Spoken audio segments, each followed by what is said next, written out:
get Tekken 8, right? You're on my side on this, right? I dedicate my title to you, Dodo. Anybody can be beat. Anybody can be beat. What's his title? Hold on. Oh, I'll wait for him. Hold on, let's see. Wait, I can't even type right now. What's his title?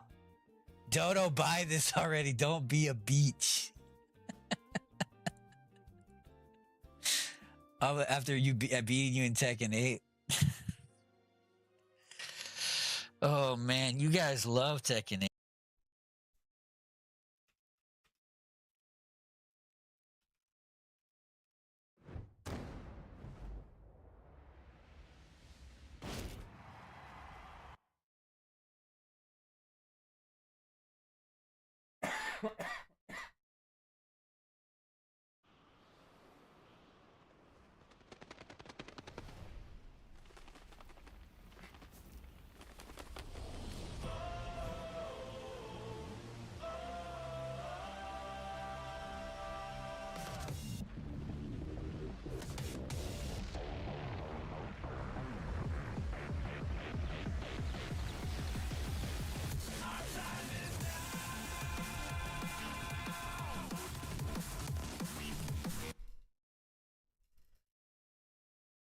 I didn't actually mean to skip that, so we're gonna play that again. Let me go to the gallery.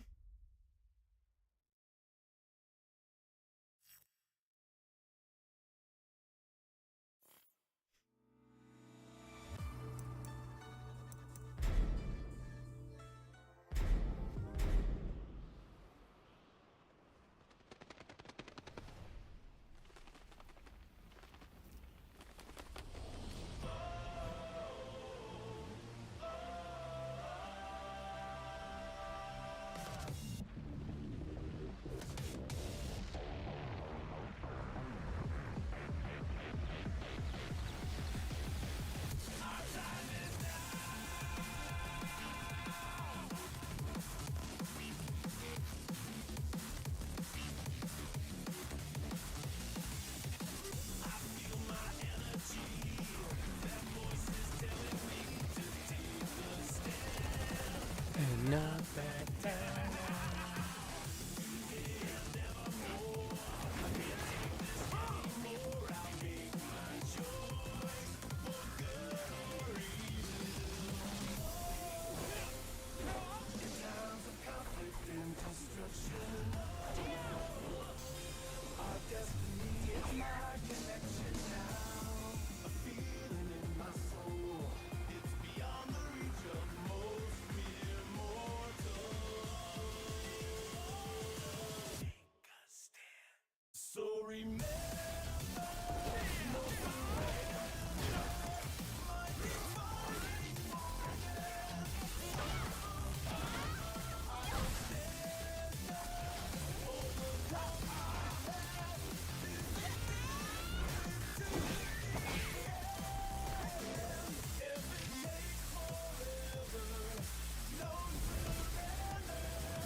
Fire.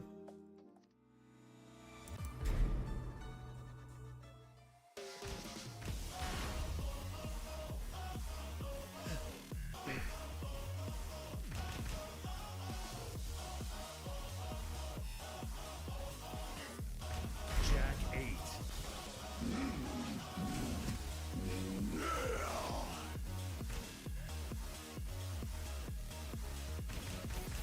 Sergey Dragunov. Sergey Dragunov.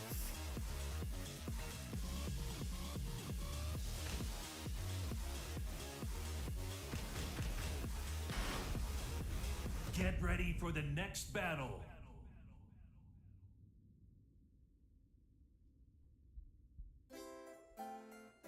Alright. Jesus, 46 minutes. We're going through Jack today. Let me check my notepad.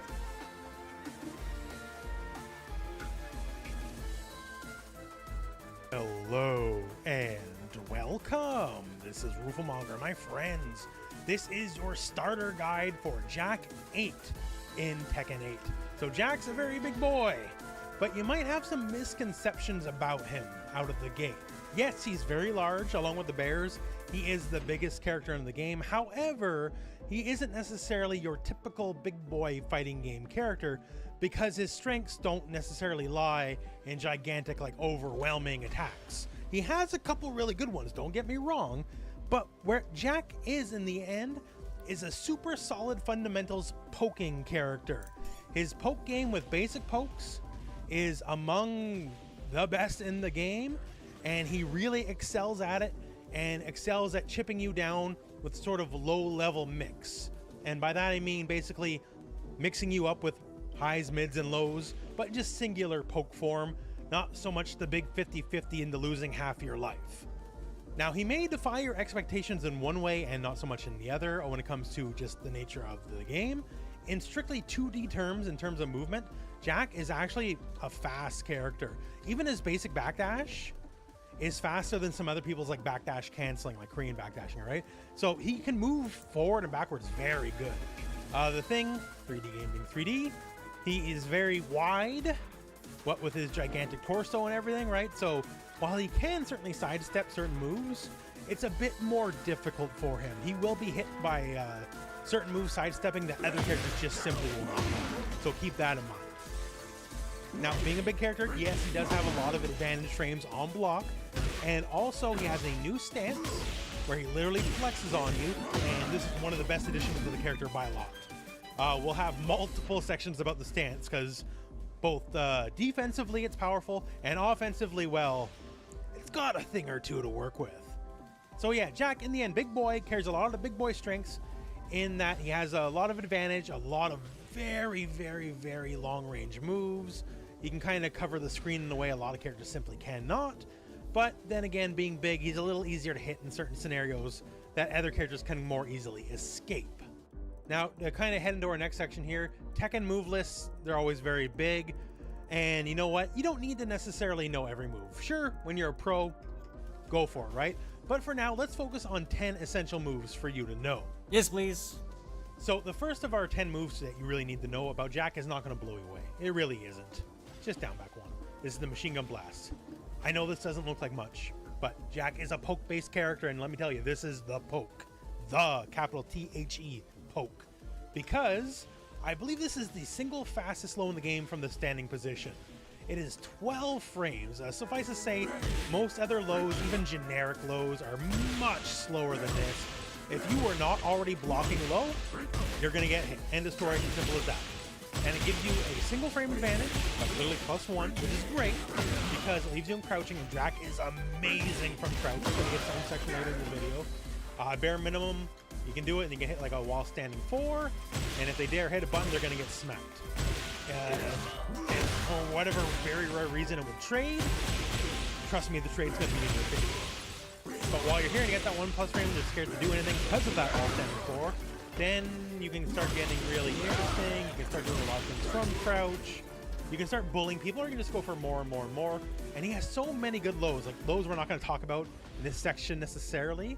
You know, like down back 2 is really good. Counter hits into a combo, also leaves him crouching, but it's also slower. Down back 1+2 has almost 30 damage on hit.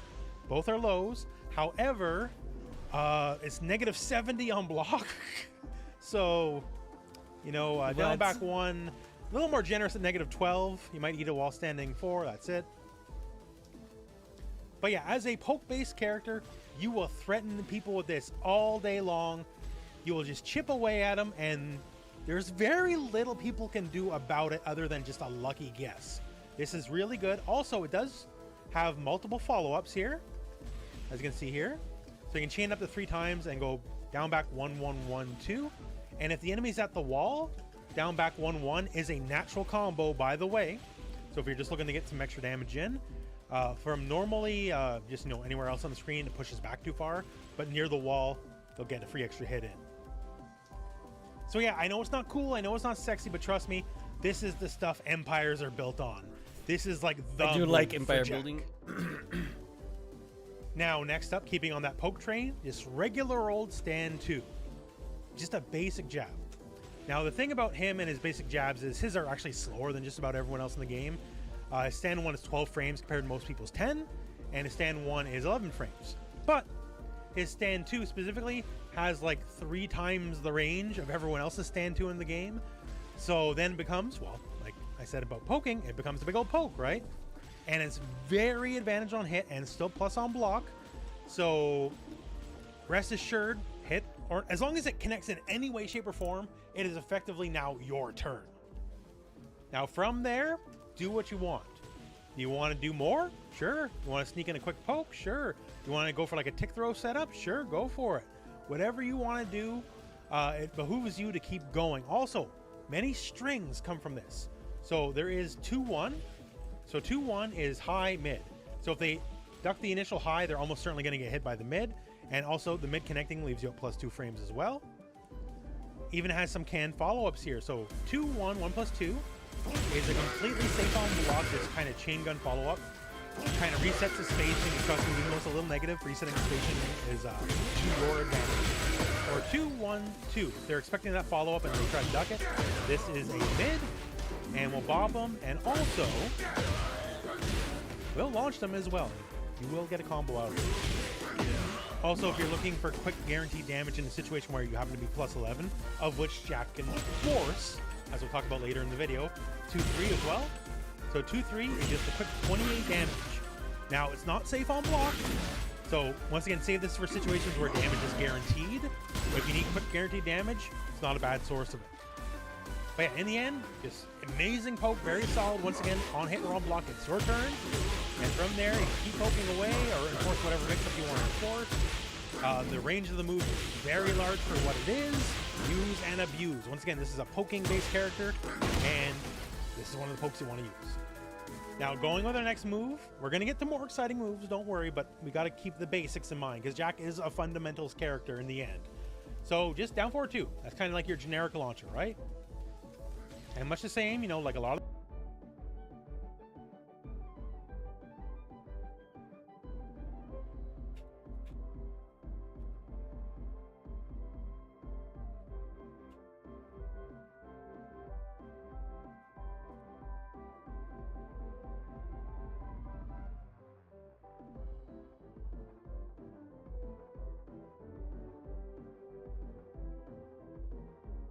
We're gonna get Tekken 8. Oh no, dude.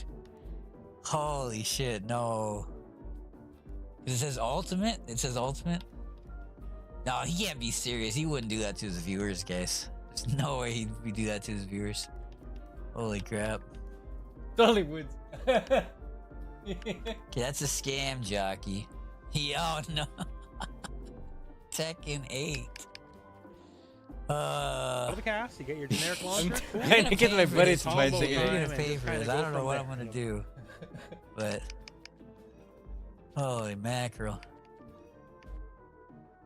of the cast, you get your generic launcher. Cool. It's combo time, and just kind of go from there, and you'll get whatever damage you get.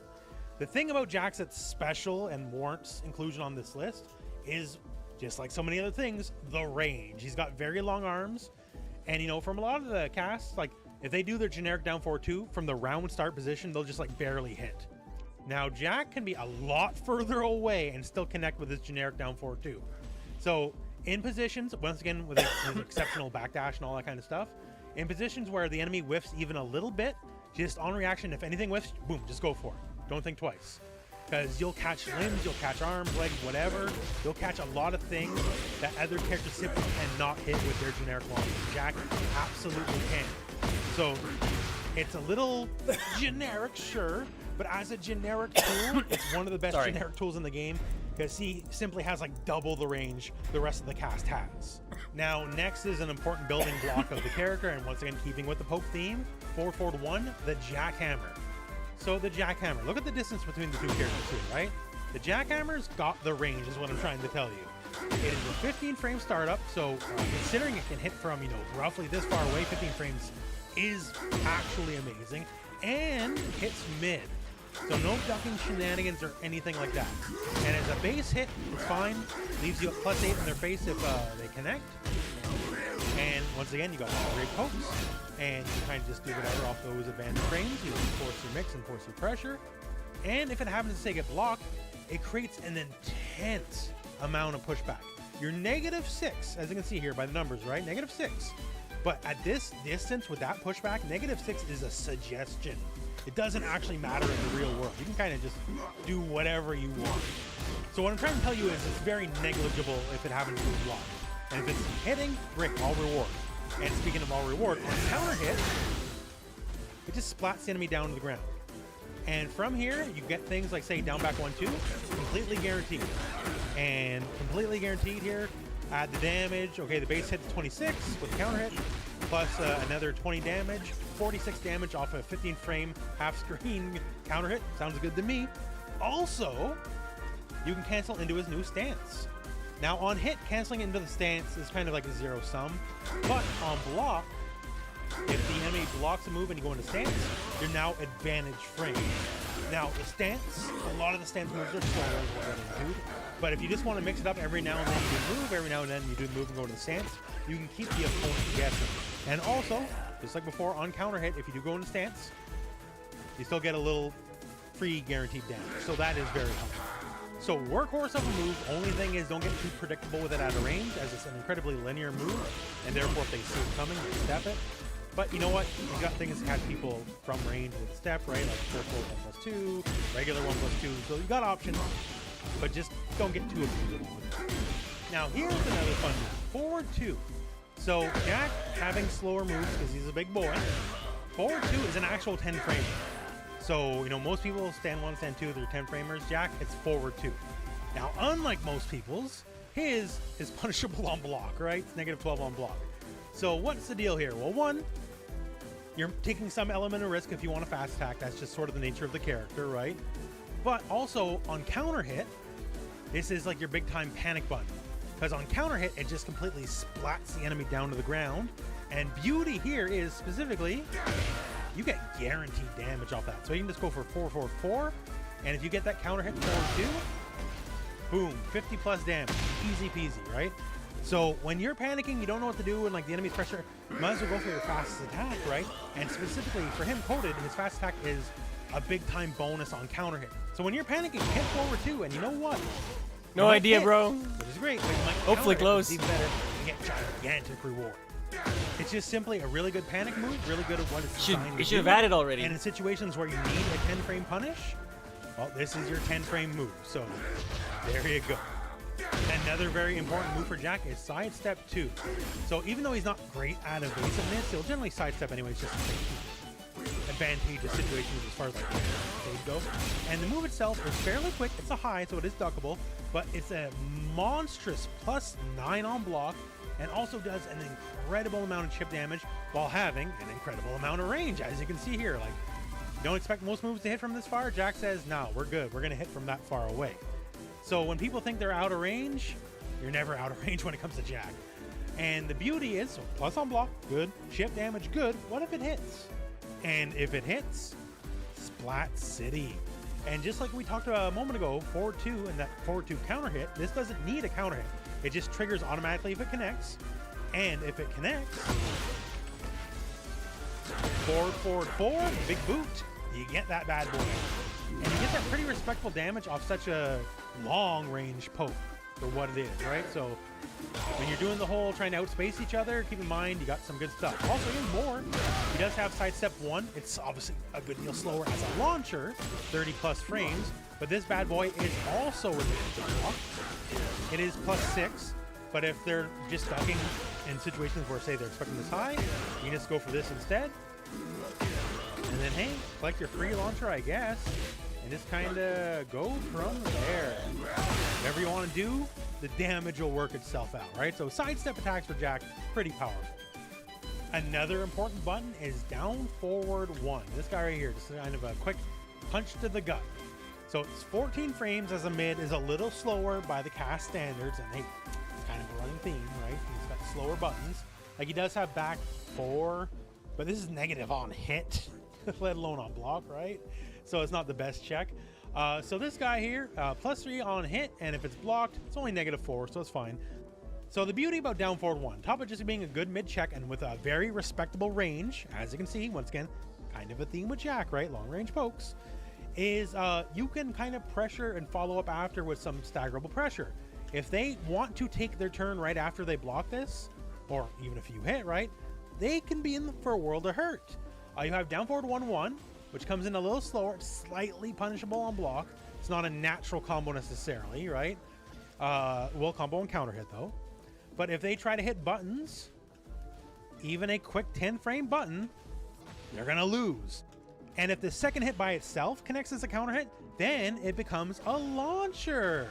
And then you can kind of get whatever you want off that, right? You can just boot them. You can kind of get... Yeah, I'm trying to, not necessarily learn a new character, but like have a good look around, you know, have a couple of games. It'll hopefully help me in like avoiding a lot of his shit. more elaborate combos going on, like whatever you want to do. So it behooves them not to mash in this situation. Also, you have the 2-1 follow-up. So there is a more elaborate string here. So this is down forward 1, 2-1. This guy right here, 2 punches. And kind of the same deal if they hit buttons. And you can see here it launches, right? But this also launches naturally. Doesn't even need a counter hit. Now, you're not necessarily going to get like tons of damage off this particular string. Like the starter is not great. It doesn't leave you in a great position for your most optimal juggles. But damage is still damage, right? So just the base down forward 1, very strong poke, mid hitting, keeps people honest. And the threat of the follow-up specifically will keep people very honest. Because counter hit one way, regular hit the other way, combo time. Now, another kind of basic move, and once again, I don't want to bum you guys out, like not showing you all the cool moves, but Jack's just a super fundamental pokey-based character, right? And like, you need the core fundamental moves for this guy to win. So run 1+2, the big shoulder. This is just a solid workhorse move. 1, it does a hell of a lot of damage, just 34 damage. 2, if you're anywhere near a wall, you better believe it's a splat and a lot of guaranteed damage after the fact. It does a lot of chip damage, and it's advantage on block. What's not to love? Now, it's not necessarily a best-in-class run attack, like our pal Azucena here. Definitely better, but, you know, not every attack has to be the best in the game to work, right? And with Jack, you know, playing neutral, you're going to have a lot of plus frames anyways. Whenever people are scared to take their turn, you know what? Say, no, I'm going to take another turn. Deal some guaranteed chip, get more advantage frames, kind of work from there. And if they're getting up, or if you have any kind of advantage on them, once again, it's a mid, there's no evading this. A lot of combos will leave people, if it's not already on the wall, leave them knocked down with you with a lot of advantage. So it's good to just kind of run up on them, right? It's just very solid workhorse dependable move. Now we're going back to the basic pokes again here, but this is the foundation in which Jack's Kingdom is built. So full crouch, so we have to be in crouch already, and then hit down back 1. And it's just a quick little slap to the legs. And why is this good? 1, fairly fast for what it is, 14 frames. And the range is incredible on this. Like, it is just a quick sniper move. And also, it is -11. And from the range it hits at, and the fact that there's a bit of pushback, it can be truly unpunishable on block, even if they know it's coming. Because the general punish for 11 frame low is while standing 4. And a lot of the characters at max range simply do not have the range to touch it. So you can actually go low with impunity. Like, they have to low parry if they want anything of consequence on this. So keep that in mind with like a lot of the other lows we've already talked about, right? Is quick low poke game is just absolutely savage. Not the least of which being in the full crouch stance, it just gives you a lot more to go with, a lot to threaten the enemy. Did I get it? Cool. It has a mid follow-up.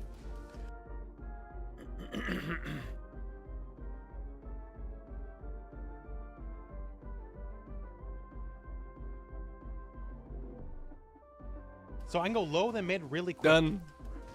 Or I can just go low and then just do it again, right? So 2 lows, or is it gonna be low and mid? Hope you guessed right. And also the low mid has a third follow-up, another mid, which is chargeable. And if you get hit by the full charge version, it'll do chip damage, technically negative, but with so much pushback it doesn't really matter. It's just really good, another just massive workhorse move. So once again, we get that down back one, the first building block, and we're already in crouching. Okay. Do we go for another low? Do we go for some mids? Like, what are we doing here? Yeah, world is your oyster. So Jack is a character that's foundationally built on the pokes, and this is a hell of a poke. Full crouch, down back one. It just really complements this game very, very well. You're welcome. Okay, now we've done a lot of pokes, so let's end off this section with something big and stupid. Up back? So up back 1+2. This move is fantastic. It's a lot of damage. So it is a power crush move, which means it's armored against mids and highs. That's really good. As a singular big hit, it's all right. Like, does 30 damage, not nothing. Also sends people effing flying. If you happen to be mildly near the corner, you better believe that's a splat. Now, depending on the angles, it might throw them out of the corner, right? It'll always kind of knock them into the screen, if you will. It'll always send them flying to Jack's right. But besides that, as long as you're roughly near the wall, you'll splat them. And the closer you are, you might get that big boy hit. And if you happen to get that big boy hit, game over is basically what we got to say about that. 70 plus damage. So armored, full circle tracking, no sidestepping Jack on this bad boy. Good against the wall. Also, for an armored move, it's completely safe on block. There is not many power crush moves that are safe on block in this game. Some have a small punish, some have bigger punishes. Jack at -9 is completely safe on block. Yes, you lost your turn, sure. But considering the general matrix of rewards you get out of this, as a pressure tool, as a defensive tool, as like an anti-sidestepping tool, and as like just everything, and safe on block on top of that, like, it's a hell of a move. Now, Jack has other good sources of armor, as we'll get into, but if you're ever feeling, you're a little bit of pressure, your back's to the wall, or maybe their back's to the wall too, right? It's just a really good move just to smack people around with. Now, let's talk Jack's stance. 3+4, the Gamma Howl, and he's literally, very literally flexing on you. So we're gonna do two sections here. This one, talking about the defensive aspects of it, and also Yo, the this second is one already talking like about so the much offensive. information. My brain is like, oh fuck. But the reason I want to play this guy a little bit is because, like he's been saying, he's very poke based and extremely fundamentals, which is something I really need to brush up on. So I figured. Plus, he's kind of cool. That helps. It has a whole bunch of moves attached to it. But now, let's just talk defense. I know it's not as cool, but it's important, trust me. So notice the flash when he does it, right? So this has power crush properties. So that means he can armor through stuff. So he has other moves with armor, like the up back 1+2, which we talked about in the top 10 move section, right? But the thing is, the stance armor's better than that armor. So how is Gamma Howl better than the regular traditional power crush?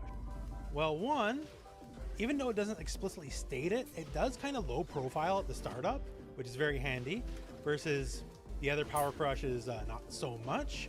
So it actually has an evasive property kind of built into it at the very start, which is nice. Now, secondly, obviously enough, when you power crush a move, you take some chip damage, right? So notice the amount of damage we take here. Now notice the amount of damage the stance takes. Stance armor takes half as much chip as any other power crush armor source. So you're literally just better off defensively. Not the least of which, you may notice he's making a little bit of an animation, right? That actually does matter, because it actually turbocharges some of your moves. And those turbocharges can lead to very guaranteed combo damage. This is no joke. Importantly, for the armor goes live faster than your fastest possible move. So say Azucena is just kind of gonna bully us around here, right? So after the boot, we're negative, and then she goes for a move that's faster than anything we can do 10 frame wise.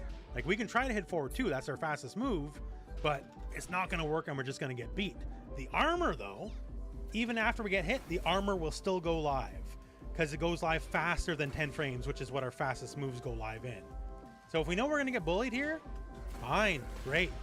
Guaranteed punish for me, because I can just kind of tank through all that stuff. I can't hit my fastest buttons because it's too tight, but I can still armor through it and get a punish on the other end. It's not airtight. I believe it starts on frame 7. So if you have any kind of gap of 7 frames or better, you're able to just kind of armor your way through it.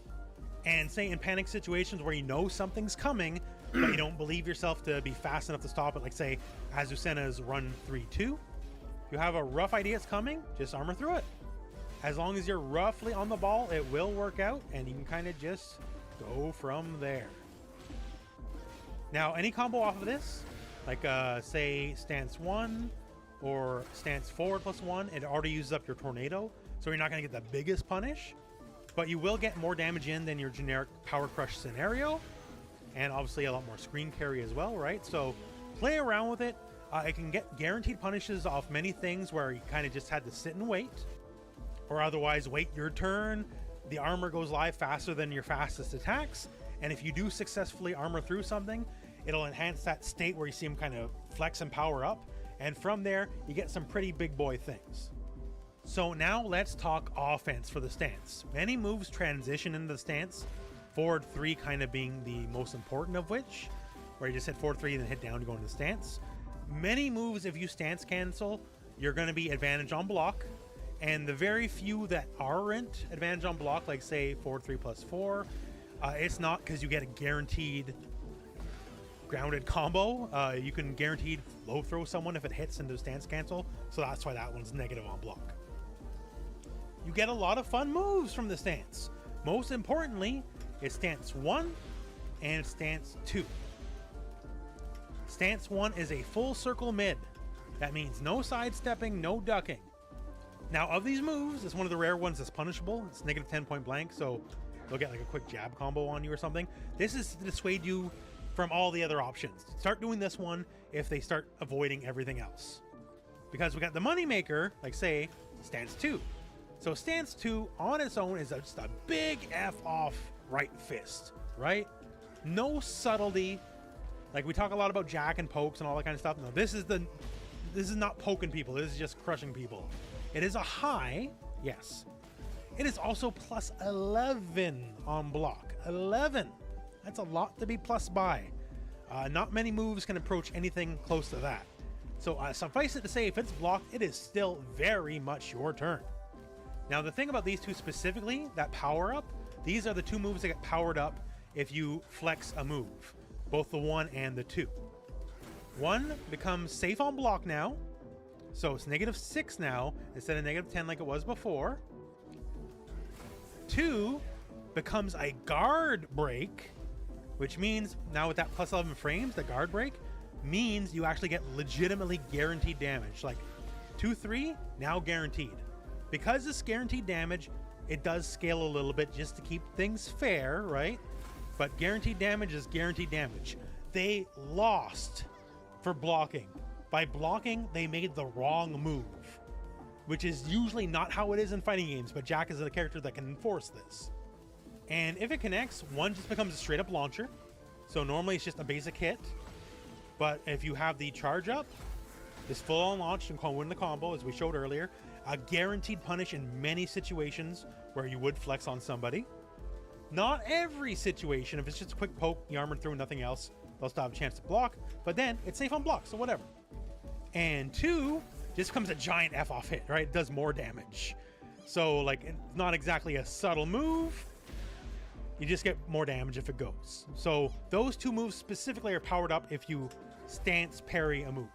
Now we still got a lot more to go. Stance 3 is a big old stomp. It's basically it's forward 3, but in the stance. Big old stomping mid. If it connects, great. If it's a counter hit, stomped, guaranteed follow-up damage. If it's blocked, +4 on block, great. You're kind of always winning here. Bro, Stance this guy has a lot 4, of plus frames. it's the boot. This is like one of the moves. So it's a heat engager in and of itself. Always handy. It is 14 frames and plus on block, so it's fast. Not many of the moves out of the stance are terribly fast. But it is fast for the stance, and it's plus on block and does chip damage. So a lot to love here. And generally speaking, the threat of this move specifically is why someone would try to duck or try to sidestep, which is why you'll bust out stance 1 every now and then. Of the moves, generally speaking, this is the most important one. This is the moneymaker move. Because other than the fact that it's a high, it is all upside and all advantage. It's fast, it's chip damage, it's plus frames, it's knockdown on a hit, it's a heat engager if it hits raw. What's not to love? But we got more. We have stance forward 1. So this is effectively the same move as like his wind-up punch, where you go into this. Although you cannot do the blue spark fast version on blue. So the extra bonus damage, no dice. You just get the base damage. Good for combos. Causes the tornado state. You'll be using this a lot in your just general combo structure, as you can easily shift in stances and combos. Stance forward 2. Big old drill. Deceptively safe on block for some of these moves, as it's negative 13 but with a good amount of pushback on block. So unless people are like really ready with their moves, specifically a move that hit from that far away, you can probably get away with it. Because like a lot of jabs, like they're not reaching, like technically it's fast enough, but like you also have to account for the distance, right? So it has to be 13 frames and also cover this exact distance. And then we have stance 3+4. So this is also a heat engager. As you can see here, he's like sort of like low-key going nuclear, right? Just kind of giant electro shock around him. So this move also has armored power crush property. So this move can also armor through stuff. So if you're in a position where, say you're in a stance for whatever reason, you tried to bait something and nothing happened, and then like, you know, they're button happy, they're gonna hit buttons, you're gonna say, nah, and armor through the next thing coming your way. So like all armored moves can be thrown, all that kind of stuff. There is some downside to it, but this is a really good panic move if your stance for whatever reason just didn't get what you needed out of it. So that's stance 3+4. Stance 1+2 is a throw. So it's always going to be a 1-2 break. There's like no gimmick or whatever. It's just kind of catch people sleeping, or perhaps catching people trying to armor through your moves or parry your moves or whatever, at which point it'll be a guaranteed move. This is a lone move from Gigas. You might notice the eye flash there. Many moves with that eye flash are basically moves borrowed from Gigas from Tekken 7. So stance 1+2 is a big old throw, and also if it's anywhere near the corner, it's going to splat him on the wall. And if you hit up back or up forward while you're in the stance, you will basically just do a quick jet escape or jet launch forward. So just a little bit of mobility without having to wait for the move to kind of The launch naturally forward conclude, seems nuts. and then move on your own. So you just need a quick burst of space. It's a good way to do it. Lots of moves lead you into the stance, like forward 3, once again, really good one. Back 3-2, hold down. Things like up forward 3. It's a jumping low that automatically puts you in the stance at very heavy frame advantage on hit. So there's a lot of ways to get in the stance, and a lot of your gimmicks and pressure, some real, some fake, some looks fake but is real, some is real but looks fake. Like, it's a big part of the game. Stance is super important for the character. So play around with it. Defensively and offensively, it's fantastic.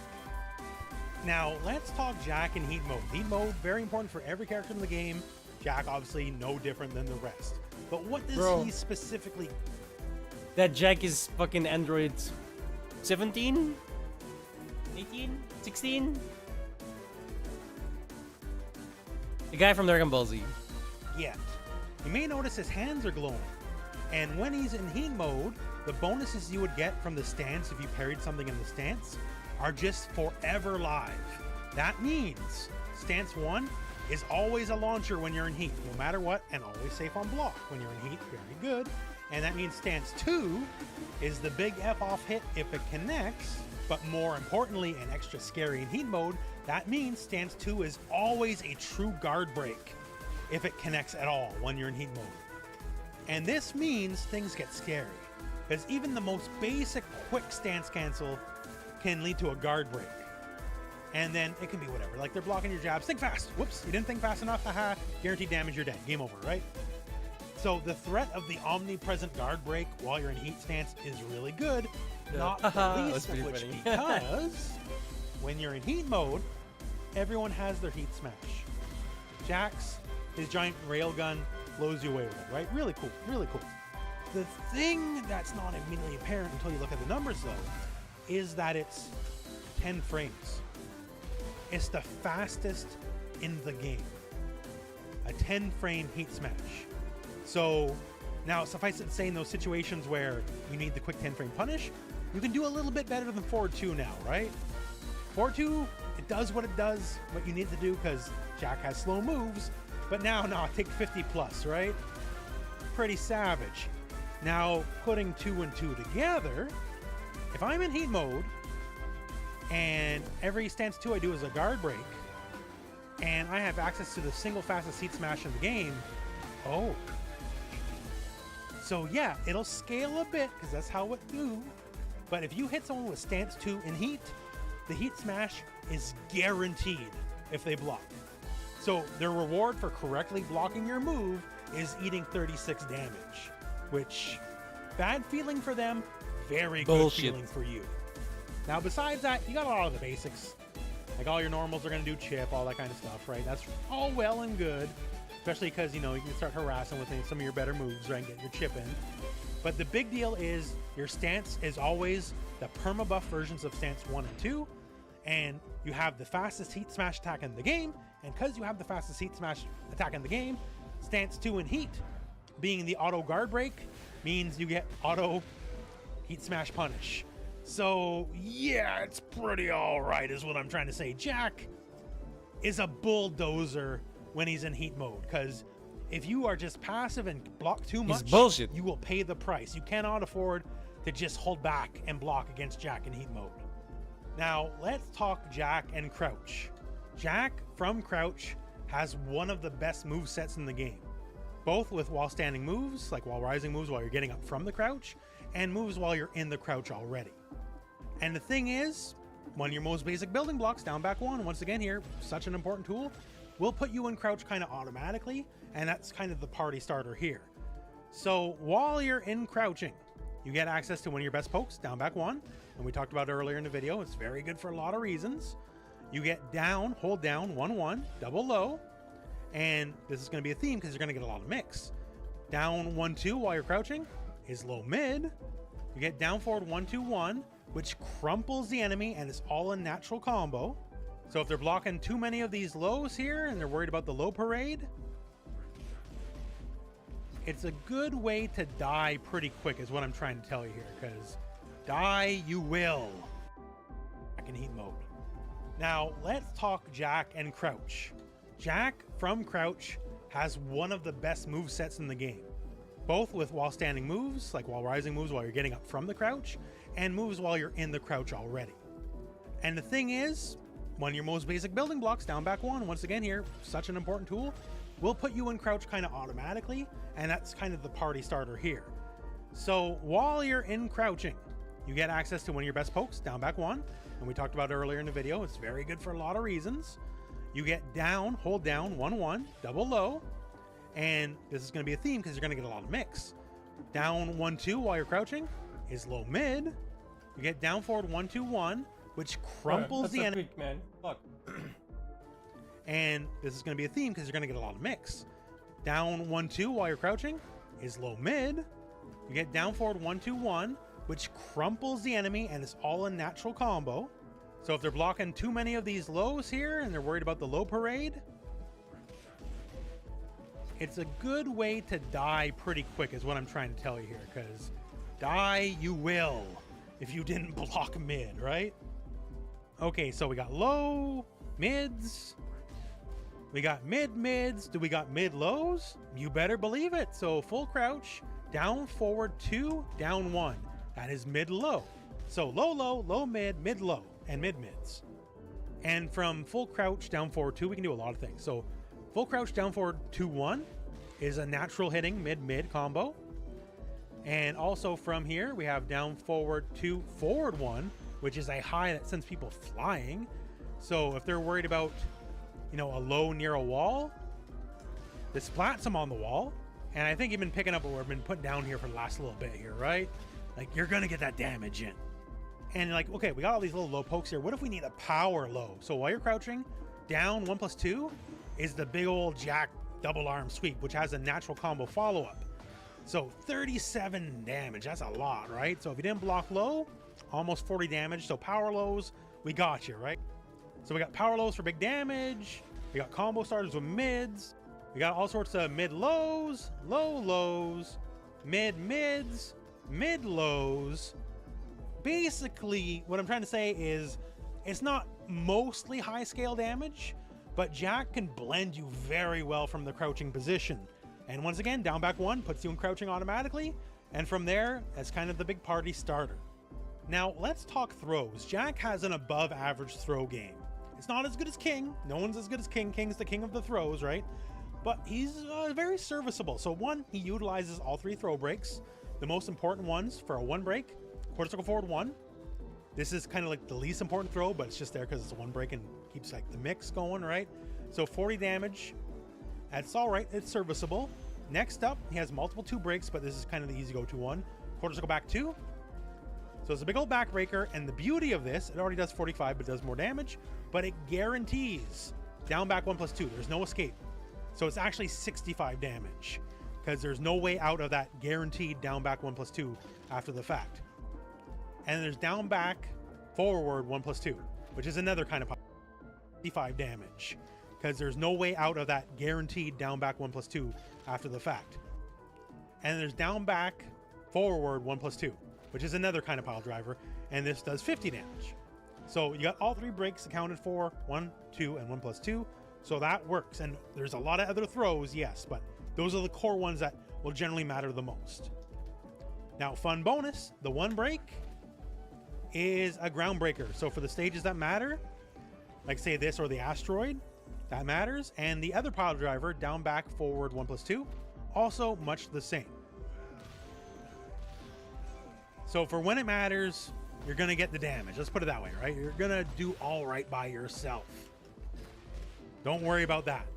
Now, another thing about throws for Jack specifically, this is a good thing and a bad thing. Because Jack's arms are so much bigger than everyone else's, trying to determine if it's a 1 break or a 2 break or a 1+2 break, his arms are a lot bigger. It's just literally that much easier to visually see which break is going to be which, because his arms are just so much more in the way. So that can work against him. But since his arms are a lot bigger, he can grab you from further away than everyone else. So that's really handy. Like from far range, we talked about so much how, the pokes are good, right? Just a basic stand too. From very far range, when people are not expecting it, you could go for like poke, backbreaker. Oh, did you not guess? Did you not think that was going to happen? And then deal some big time damage, right? So it's easier to tell when he's going for the grabs, but it's also easier for him to grab people just to the sheer length of his arms. Also, the note about Jack, specifically when his back's to the wall. If you go for the generic 2+4 grab, right? None of the fancy grabs. If you get it, hey, great, whatever. But if it gets teched, then you switch sides. So you're a little negative, sure, but you went for your basic grab, they tech, now their back's to the wall. So that's very handy. Go for that one specifically because the 1+3 grab does the same, but it leaves you back turned, which is much worse. You don't want to do that. And if you do happen to be near a wall, the up forward 1+2, down forward 2 throw becomes a lot more useful because it'll splat them against the wall. So if you happen to be near the wall and you splat them against the wall, then like so many other wall scenarios for Jack, potentially a game over situation, 85 damage, right?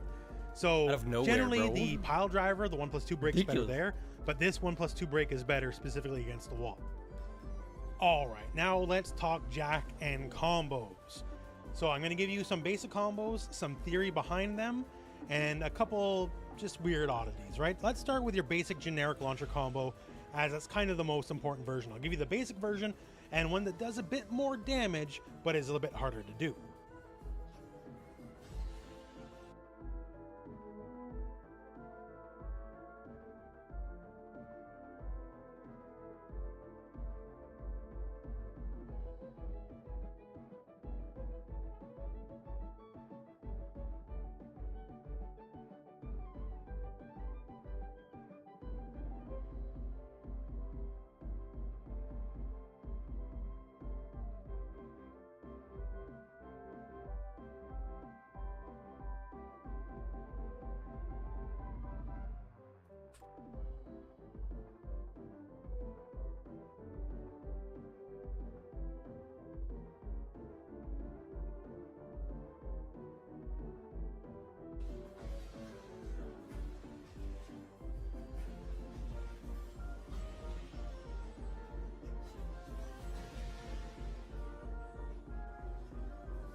So that's sort of the generic basics. On the stages that have it, not so much this stage, but on the stages that have it, a wall carry is very easy and very good for Jack. So to give you a basic example here, we're just doing most of the basic combo, and at this point here, after the tornado flip, we're already very close to the wall on a standard size stage if we're roughly around the middle. So of which point, just kind of do what you're going to do, and then either hit back 1, which will put him up fairly high against the wall, back 3 plus 2 if you're just a little further away. You're still going to hit him against the wall. As you see there, Jack's got some range. Jack's got some range. And what are we looking for once we get him on the wall? Well, generally there's one of two easy options. They both are sort of the same, just whatever you prefer. However you manage to get him on the wall, that's up to you. And then from there, back 3-2 is kind of the go-to. And then from that point, back 3-2 into the shoulder. That's a down forward 3 plus 4. So this is also one of his fastest mids, but when it connects specifically on the wall in this way, it'll have very relaxed scaling, so you get 14 damage, 50% of it. So good way, good chunk of damage with the combo ender. Or much the same here. Once again, back 3-2, but we'll go into our stance. And from the stance, we'll do forward 2. And forward 2 will get us just ever so slightly more damage than the other combo. Although the timing's a little bit more strict, it's a little less lenient, depending on where they are on the wall. So use whichever one works for you. Back forward 3 plus 4. So this is also one of his fastest mids, but when it connects specifically on the wall in this way, it'll have very forward 3 plus 4. So this is also one of his fastest mids, but when it connects specifically on the wall in this way, it'll have very relaxed scaling, so you get 14 damage, 50% of it. So good way, good chunk of damage with the combo ender.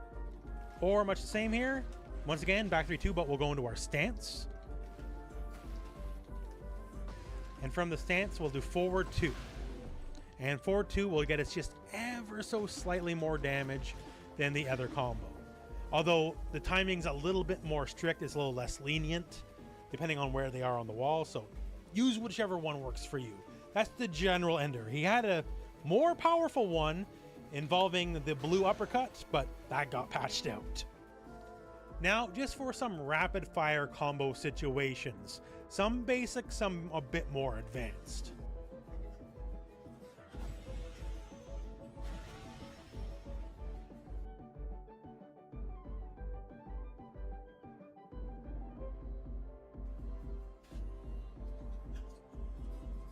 Hey, was it 2 or 1?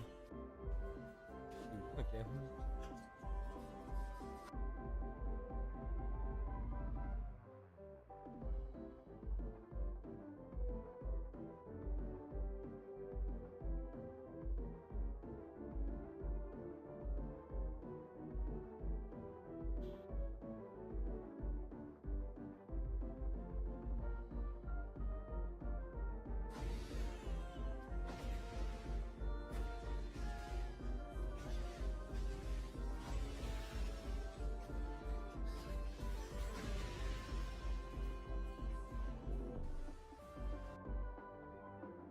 Forward 4, down plus 3.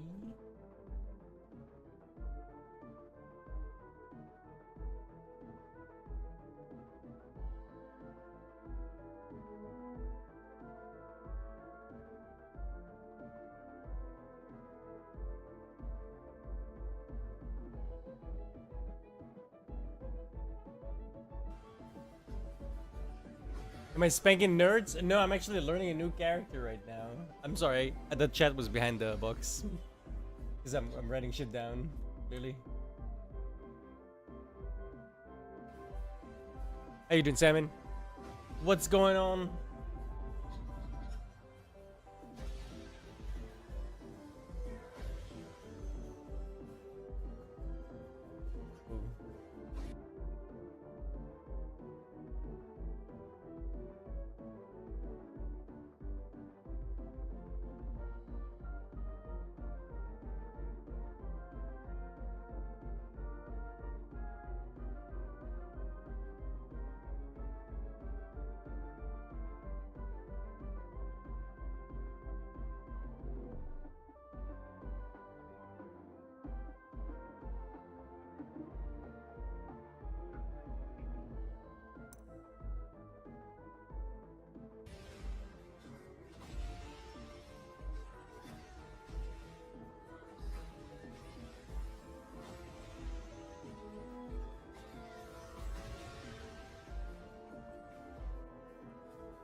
grab me some notes. Alright.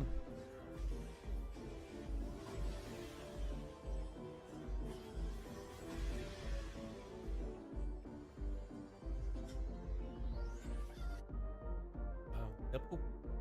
Double down forward is weird.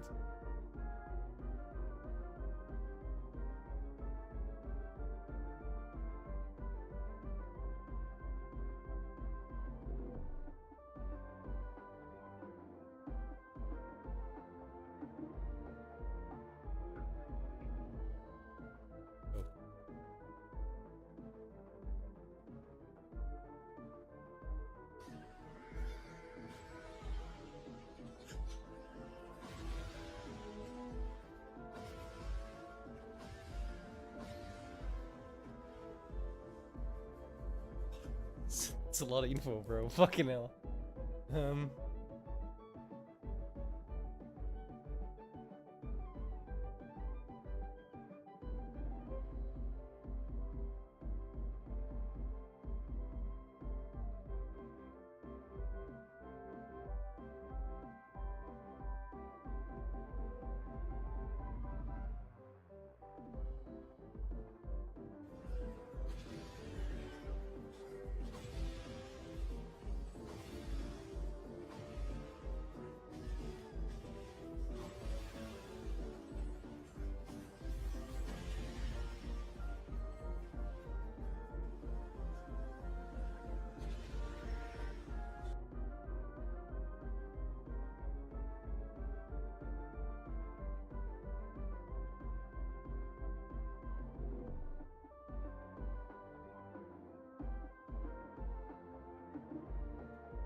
This character is pretty.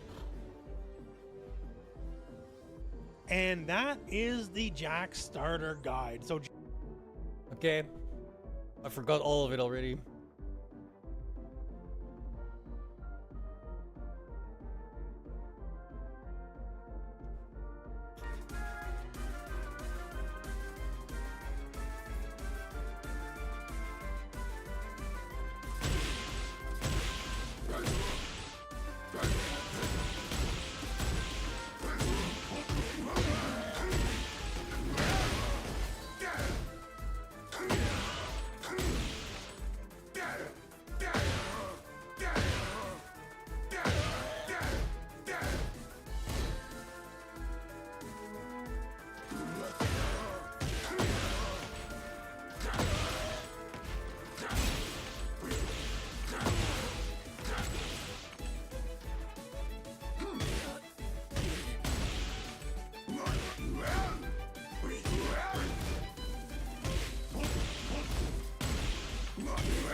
This is gonna take me a while, I think.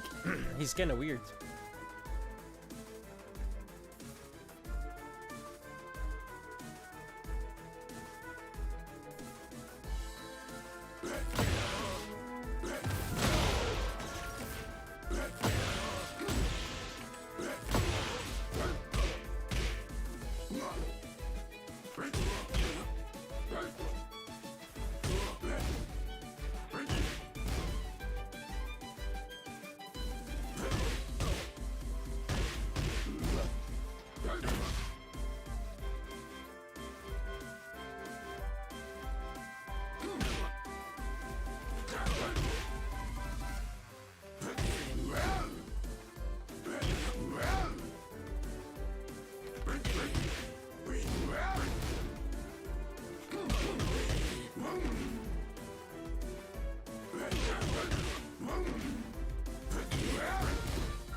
Oh.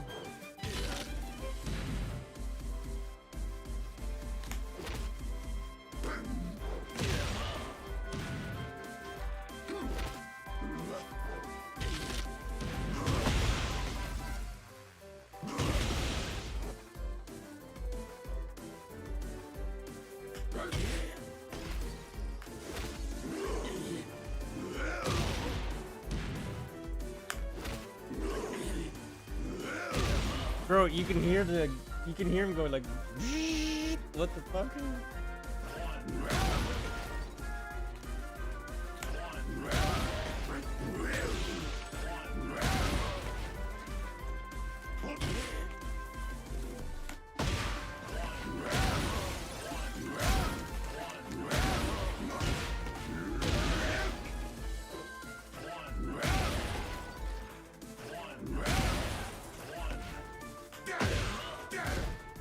I don't know how to charge it.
All right, now let's talk Jack and a couple it's important.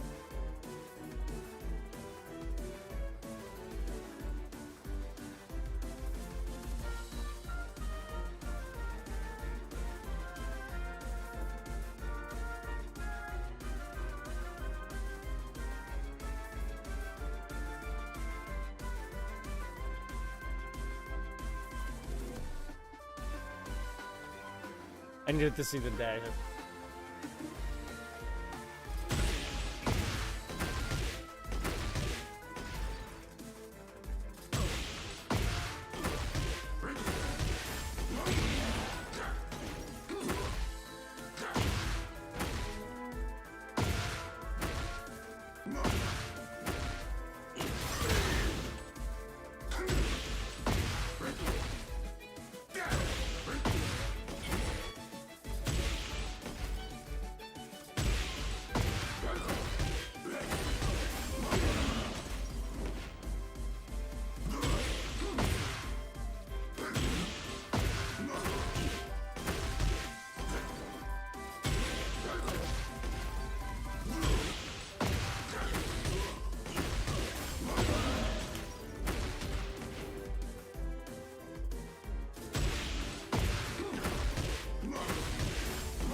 back 3-2 into the shoulder.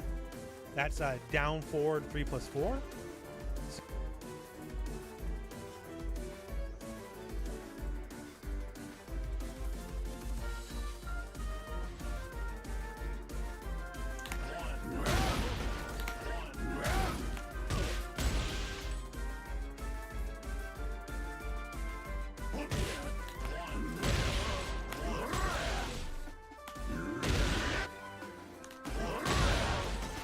I wrote that down wrong.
No, look at the damage. Ridiculous.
DODO with the raid.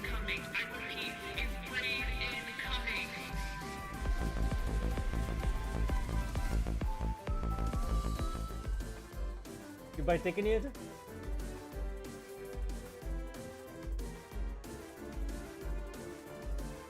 We're all waiting with bated breath.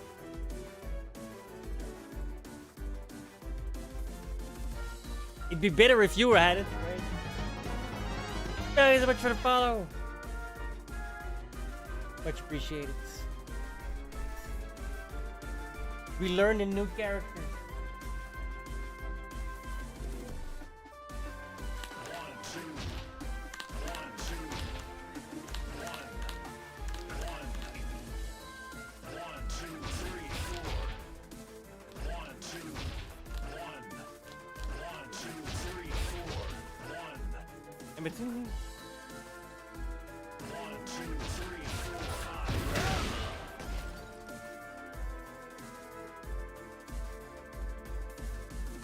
Nobody uses that for obvious reasons.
Oh my god, bro.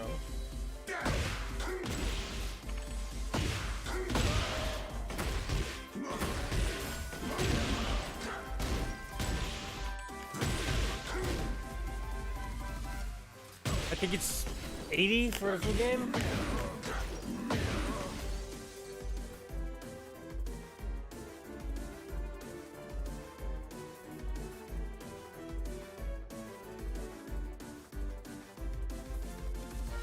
$87.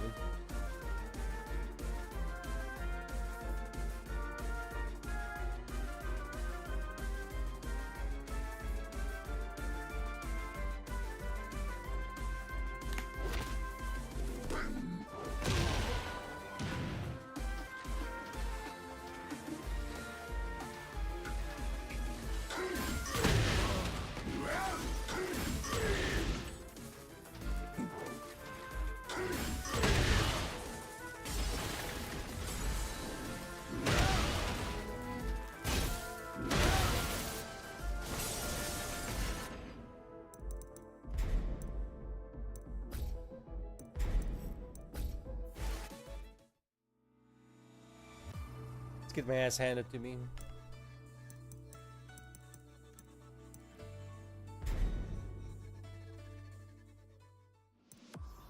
Actually, first things first.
Assault goggles.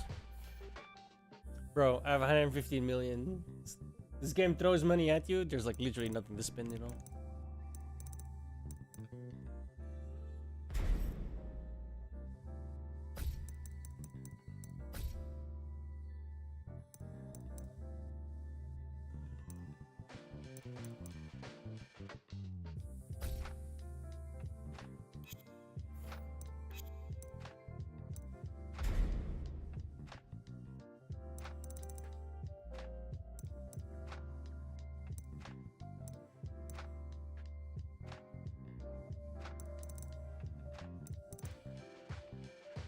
Hmm.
Hmm.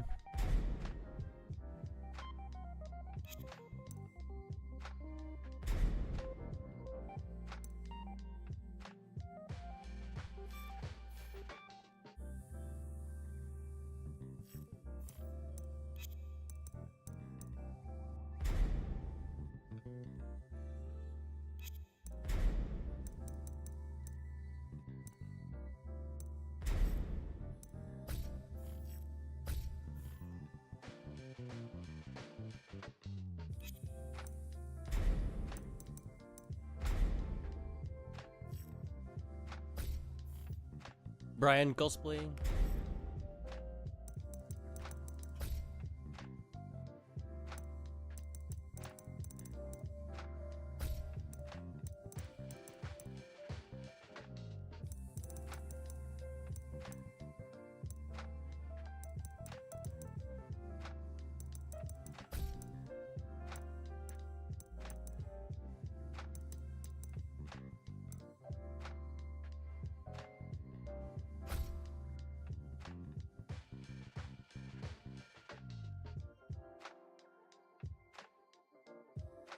Bro, I don't have a right stick. Fuck off.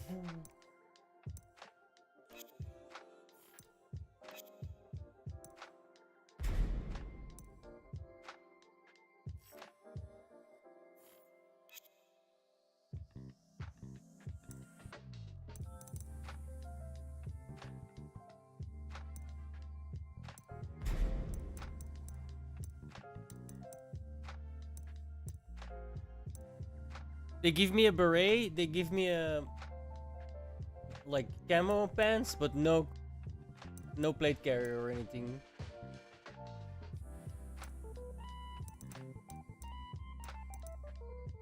I guess this is the closest. Doesn't fit.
Senna.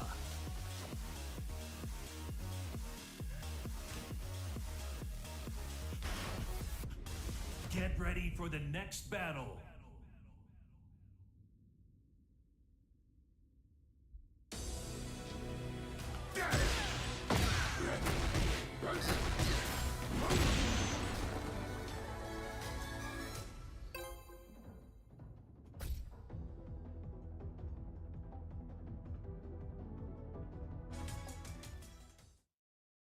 Get ready for the next battle.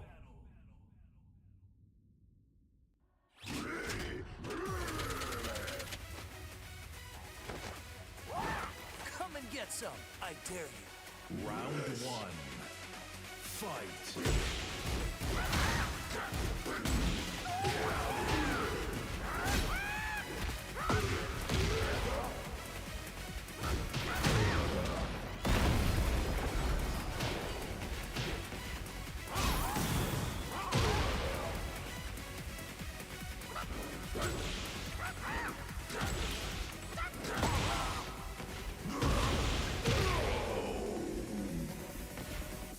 Round two.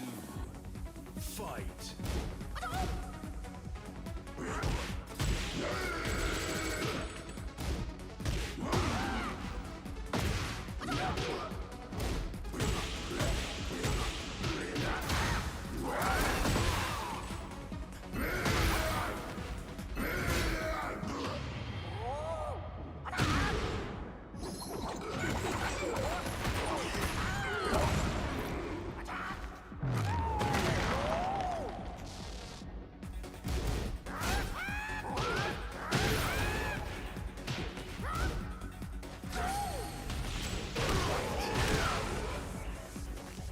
Round three. Fight.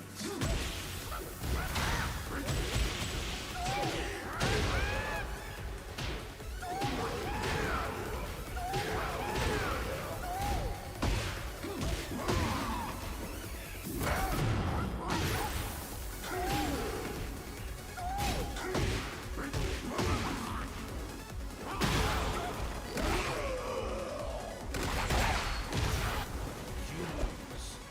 Do you want to learn martial arts?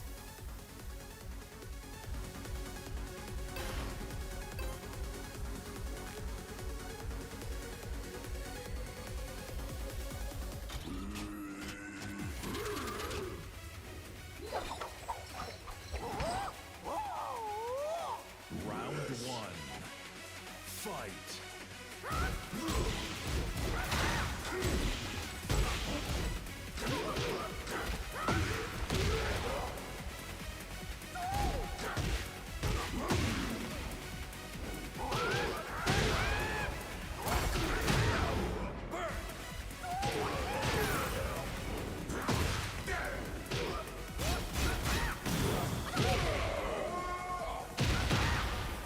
Round two.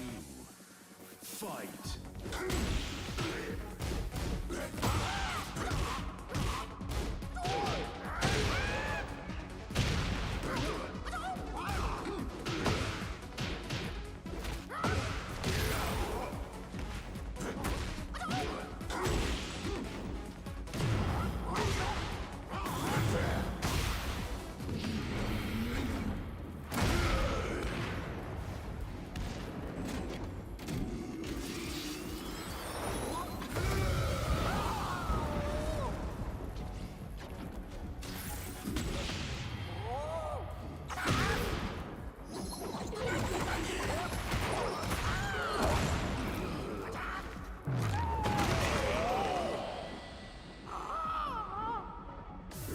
three.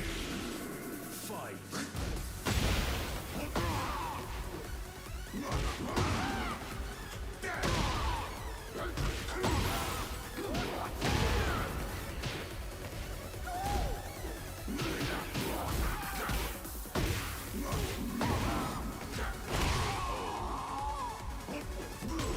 Round four. Fight.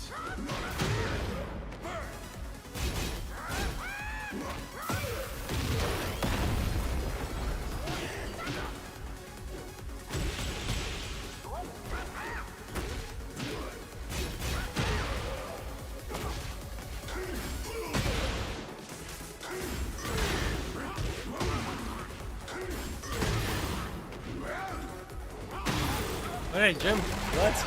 Oh, that's the wrong button, that's why.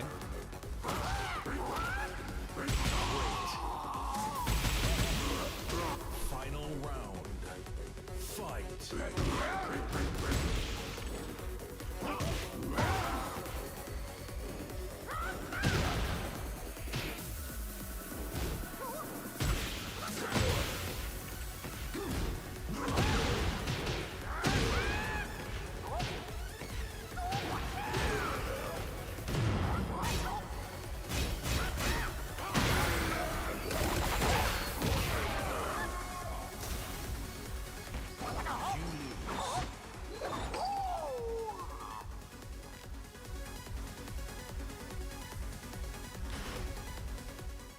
Get ready for the next battle.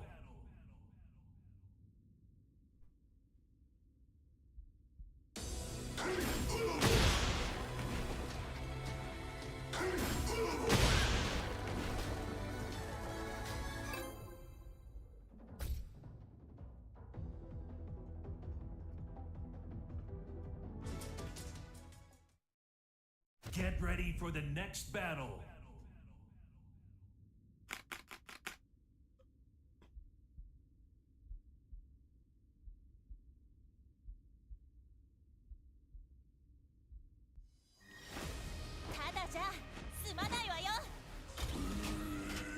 Round one.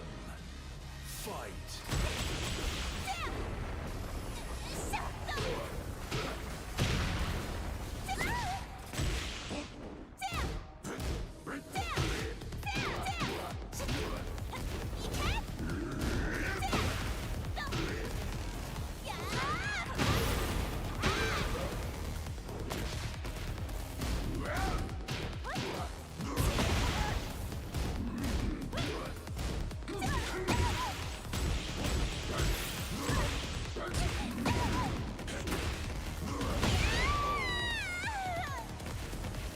Round two.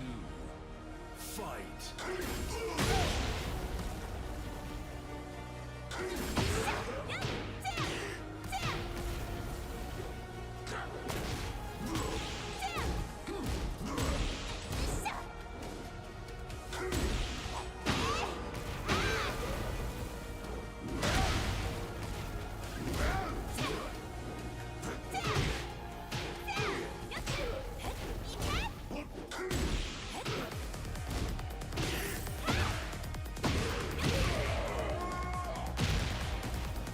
Round three. Fight.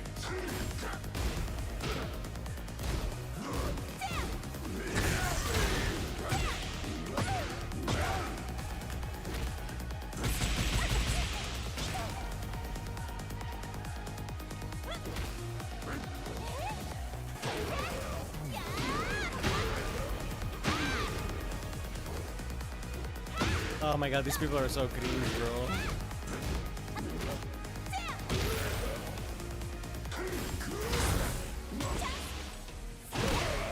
I get it, it's low level, but Jesus Christ. Round four. Fight.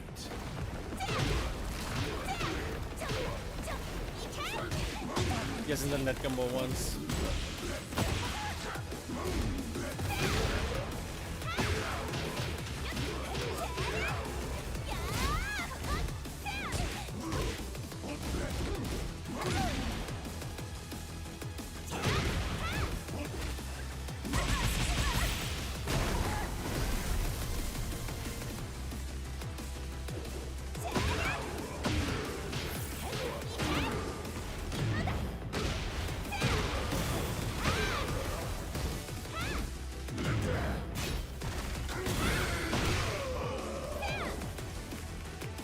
I hate losing to trash, but I don't know the character at all, right? Second game.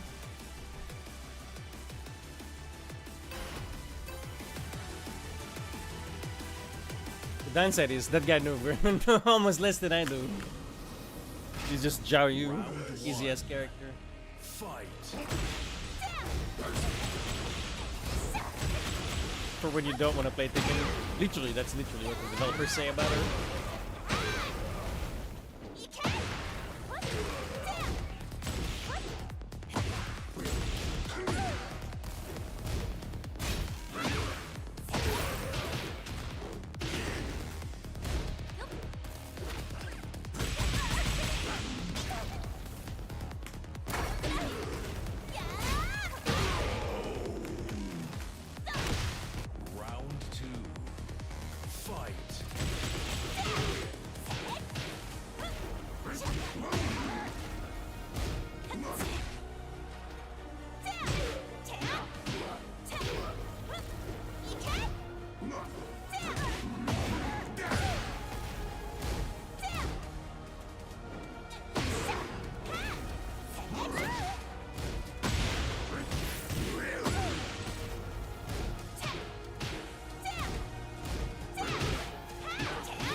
Dude, what's going on? Where's my fucking stance change? It's not coming out at all. This guy's so bad, bro. It's hilarious. He actually thinks he's doing something. Round 3. You're just playing in a broken character, my dudes. You don't know nothing. It's quite obvious. No need to style over here. You're garbage.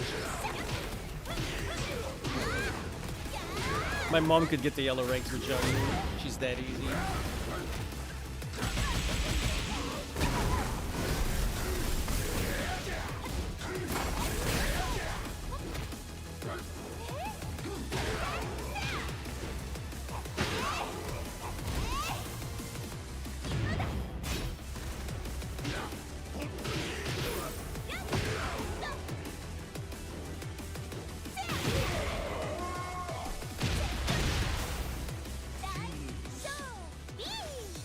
I hate that the people who don't care about learning this game always play the cheapest ass characters. Get ready for the next battle. It's the one thing I hate about fighting games. You get this riffraff that like plays the game for like 2 weeks at launch.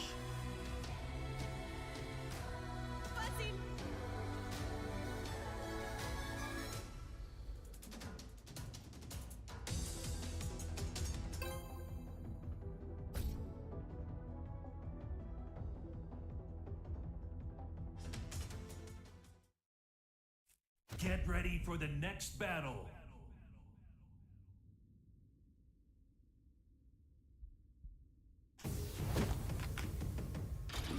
Round 1.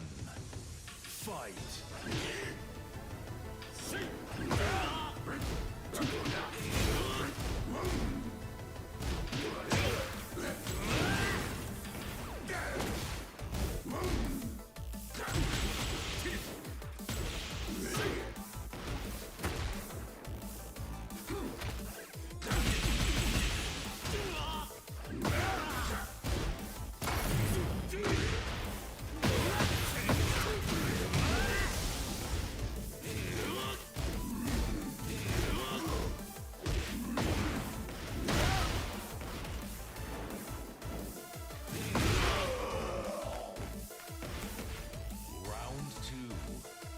Fight.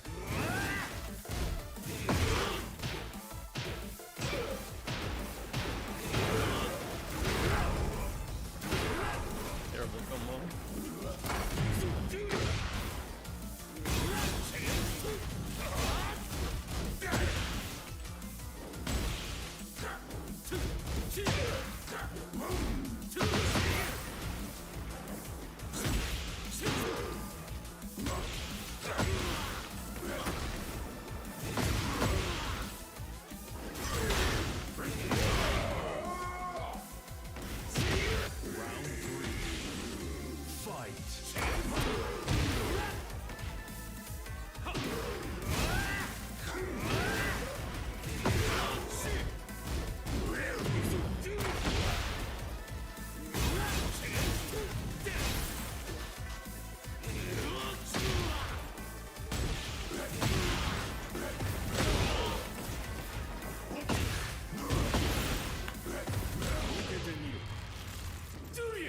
Oh.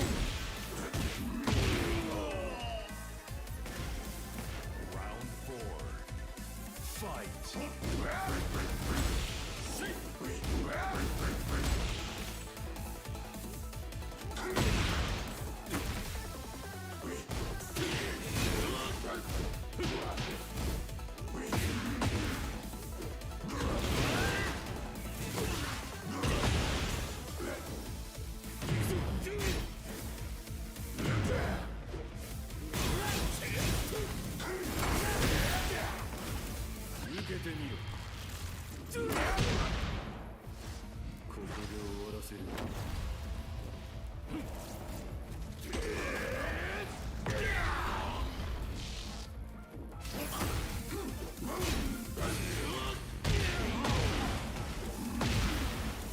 Final round.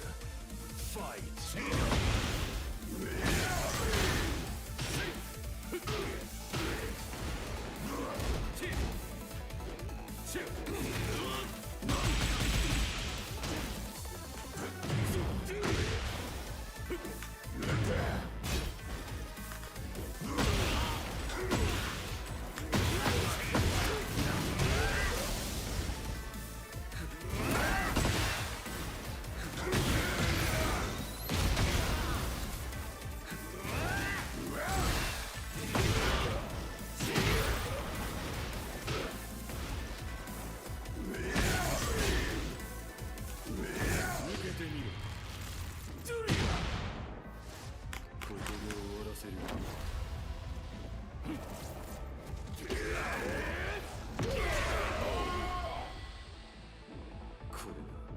デビルの力だ。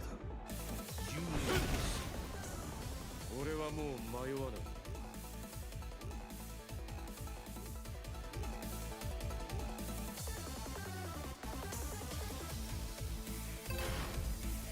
Oh, he left. Oh, typical Jin console peasant. He knew he wasn't getting the next one, so he ran like a bitch. Second game ever, I'm already making people leave on me, bro. Get the fuck out of here, bitch. Better luck next time, try again. Maybe in a couple of years when your mom teaches you some manners, right?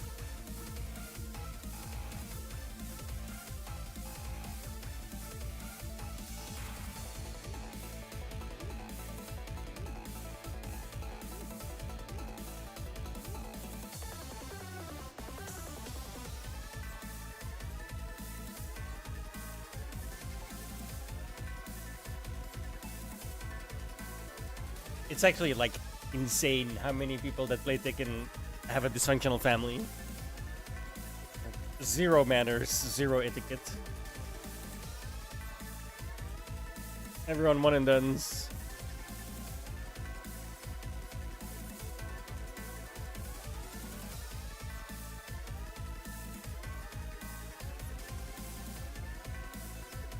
Like it truly makes me wonder what it is about Tekken that affects, you know,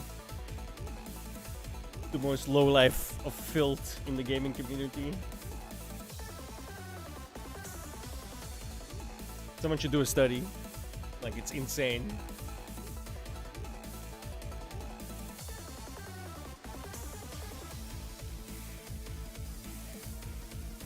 I can only surmise a bunch of Tekken players, like the vast majority, have never had like a mom or a dad when growing up.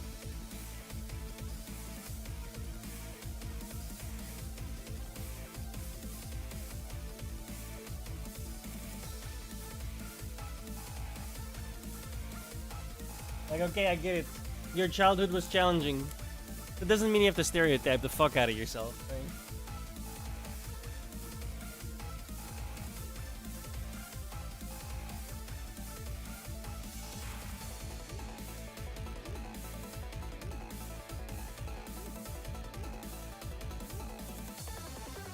Like, this dude left on a jack. Literally my second game online, and this guy leaves.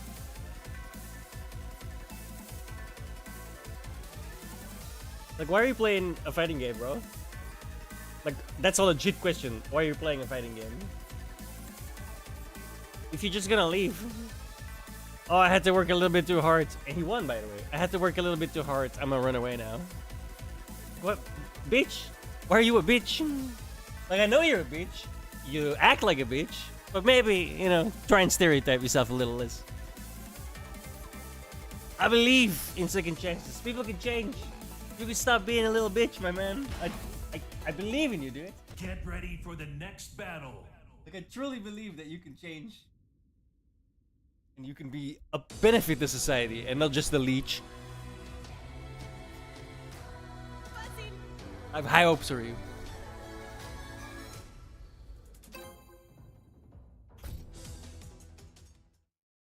Get ready for the next battle.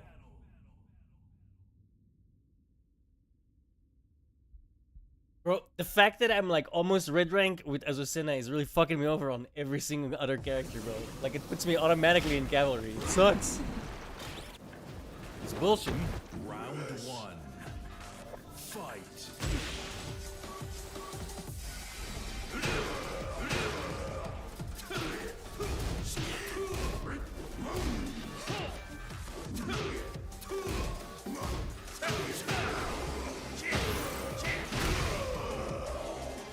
This guy actually knows something. Round two. Fight.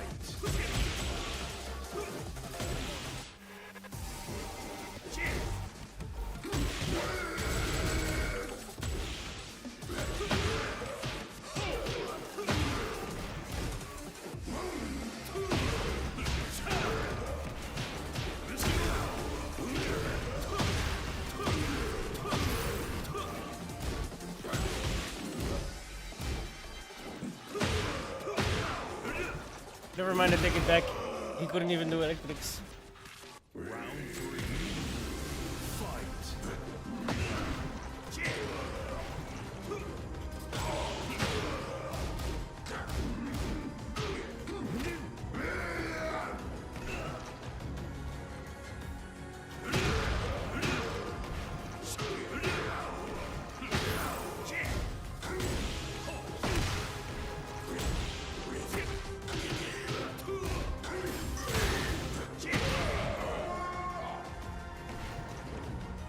You lose.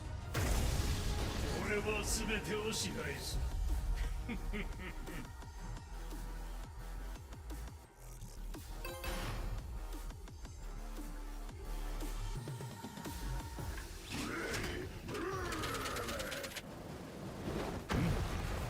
Round 1. Fight.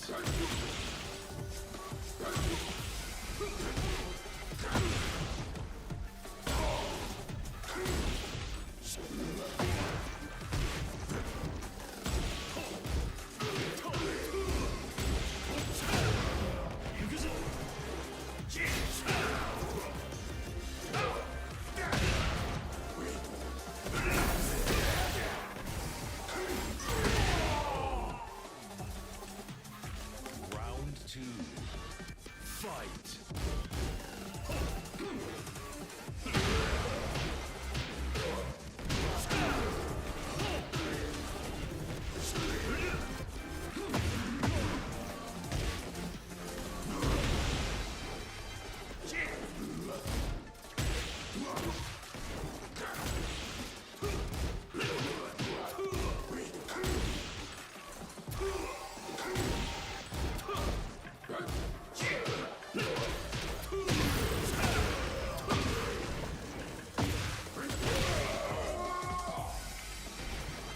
Round 3.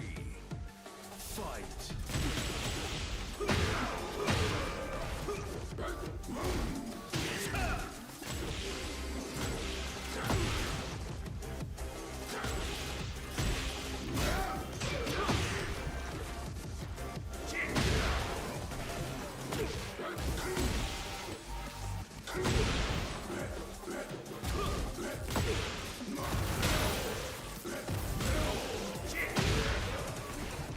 Oh, I sidestepped. Why the fuck did that hit me?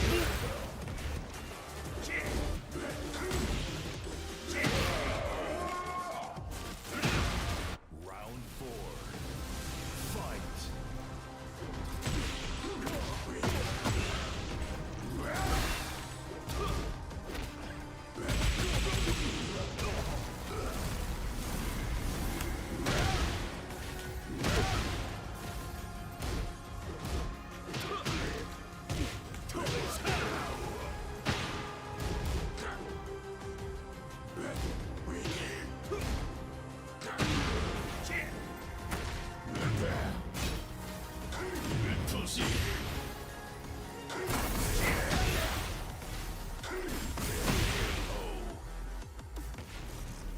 Final round.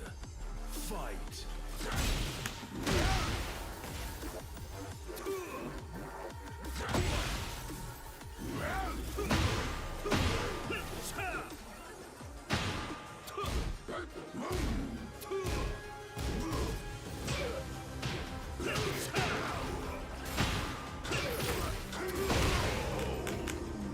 I keep losing to scrubs, bro. This guy has no idea what's going on. I don't know punishes yet. Get ready for the next battle. Not offhand, at least.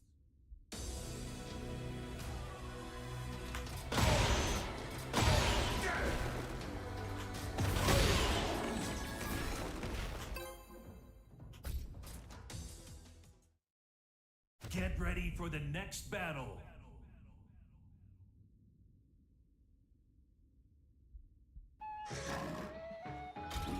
Round 1.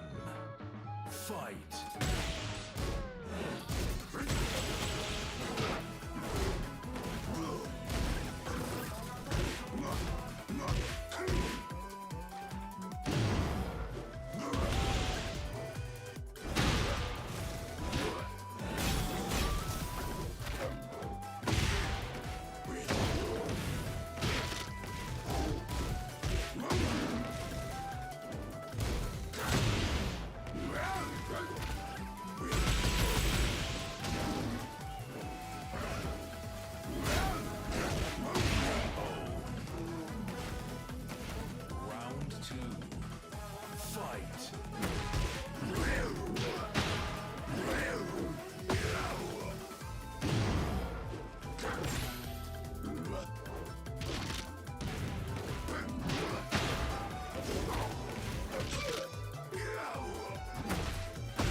change. Every king plays the same.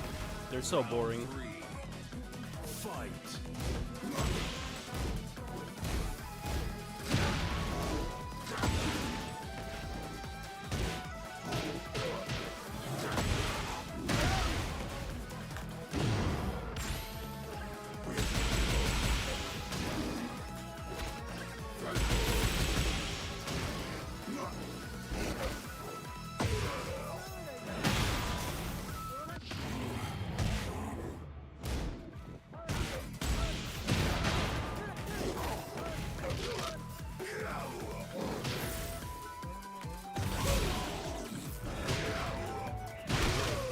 Such a loser character, bro.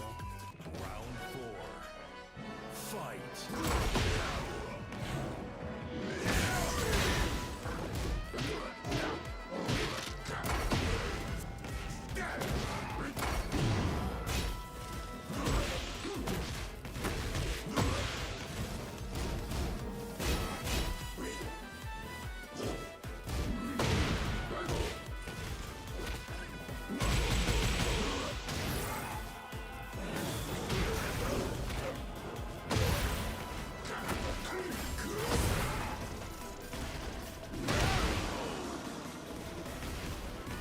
Final round.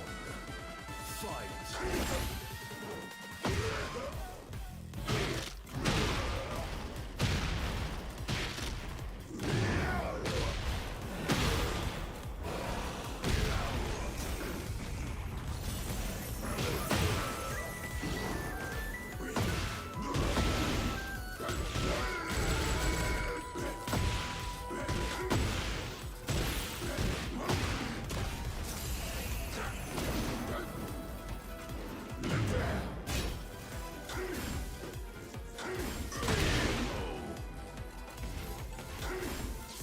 You win.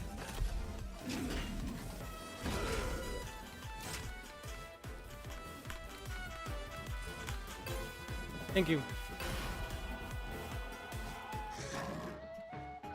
First win with this character, I think. Round 1. Fight.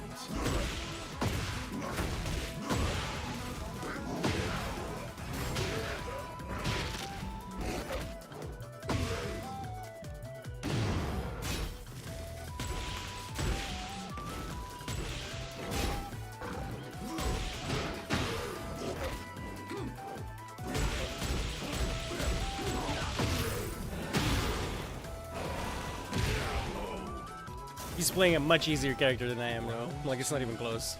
Fight.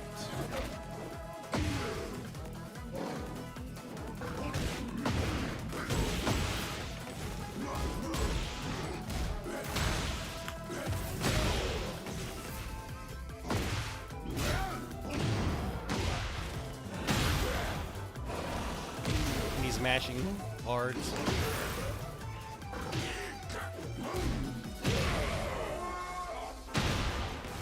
Round 3.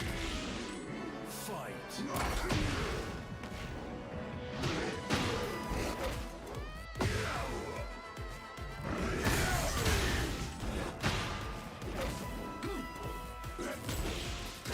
How did that melt heat? That was really weird.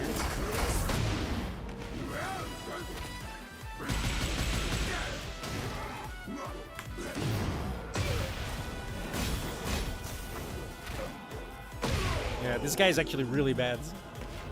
Not a single actual good king move. No shining wizard, no running. No while running the... While running 1+2, I think. He's very new. But like I said, he's playing one of the easiest characters in the game. I'm playing one of the hardest. Round 1. It does help for him. Fight.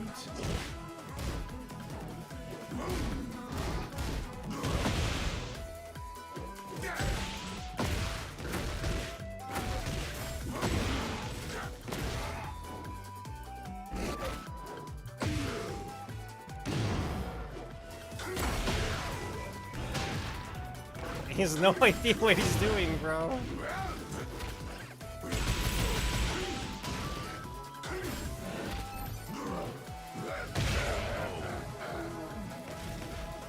Round 2.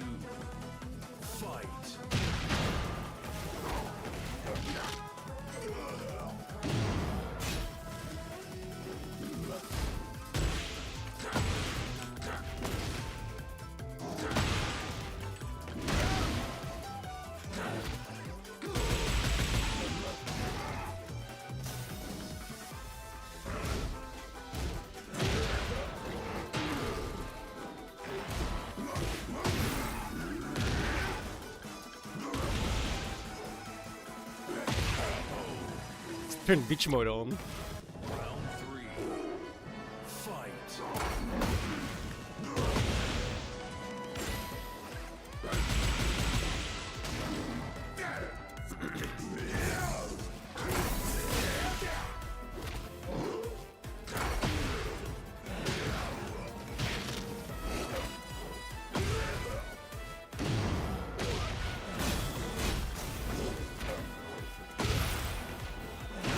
This guy is extremely bad with King. My man, he's one of the easiest characters to play. You can't even do a forward half circle forward.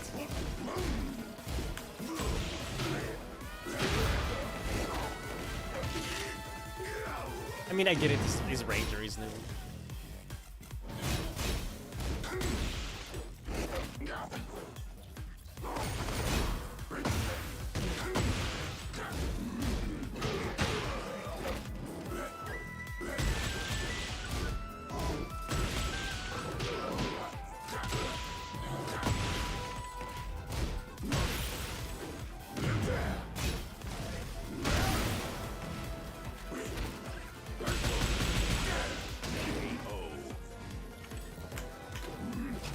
You win.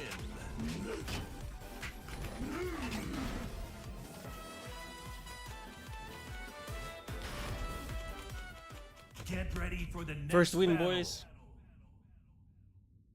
That King didn't know anything, though. You know about as much as I do with my character, which is almost nothing. Like, we were actually very skilled. It was perfect skill-based matchmaking. Get ready for the next battle.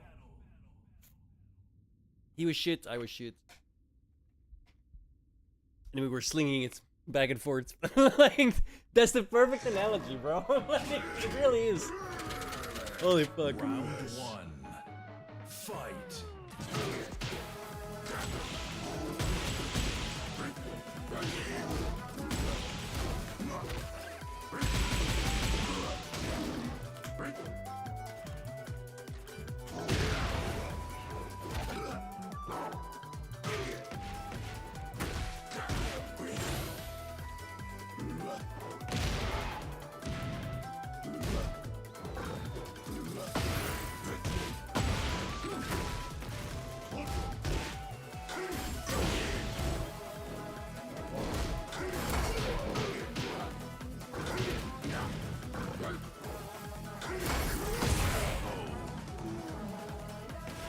Round 2. Fight.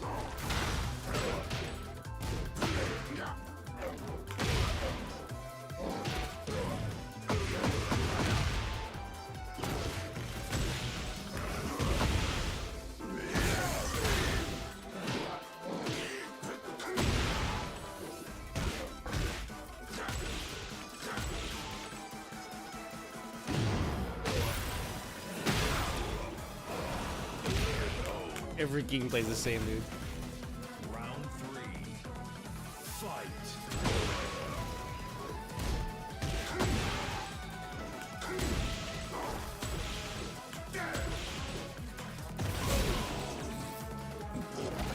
Oh, wrong button.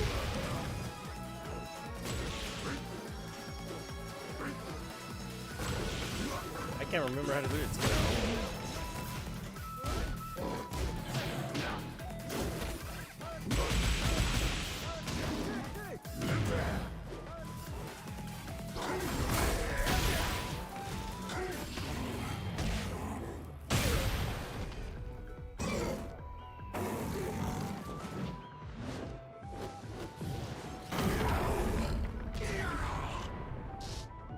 Rude.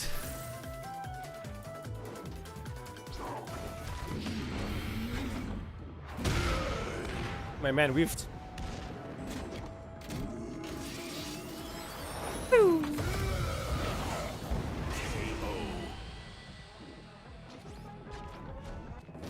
4. Fight.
Fight.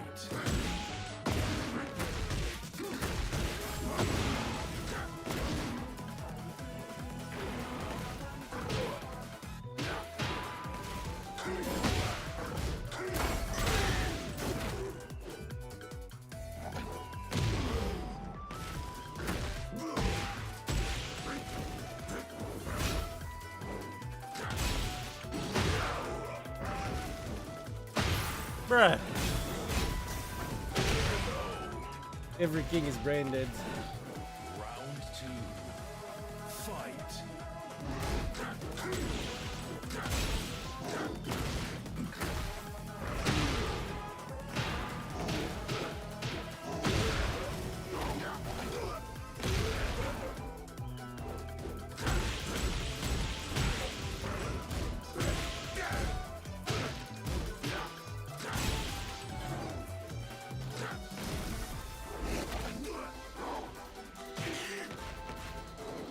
Can't even chain grab. All you had to do was press A button there, dude.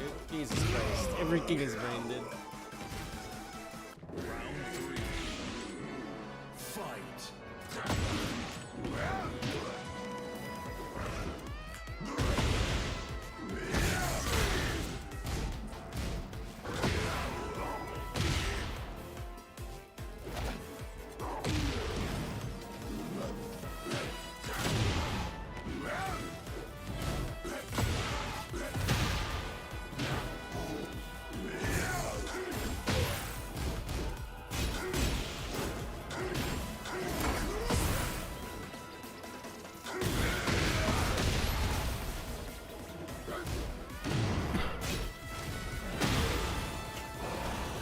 Every king is brain dead, bro. This guy has like single digit IQ. Holy shit. Some characters have it so fucking easy.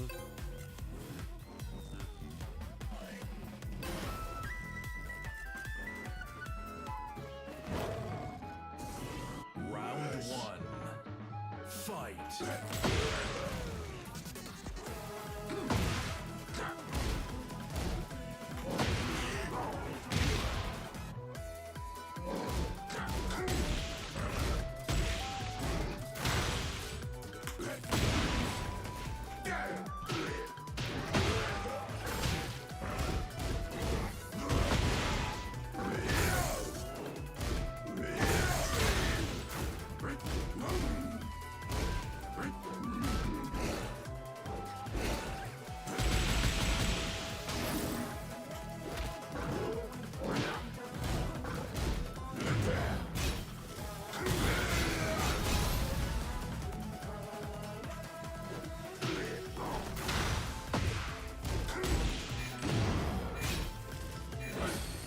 Tried to grab. But he turned his brain off again. Just pressed heat smash like an imbecile.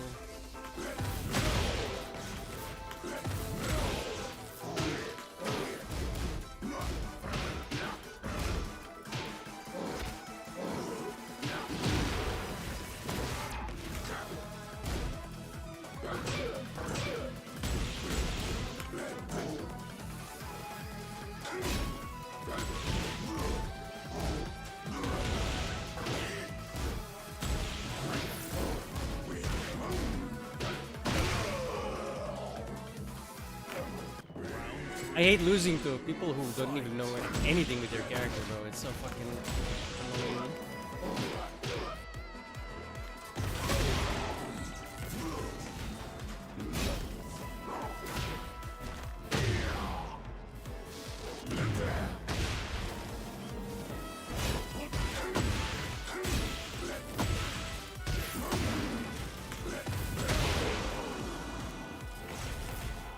Round 4.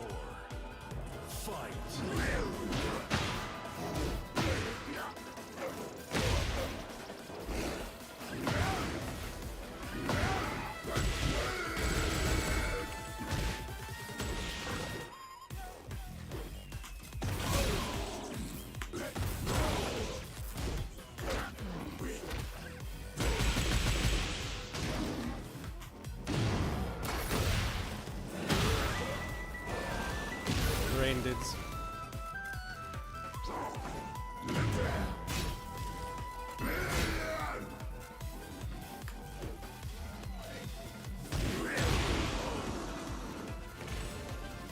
Final round.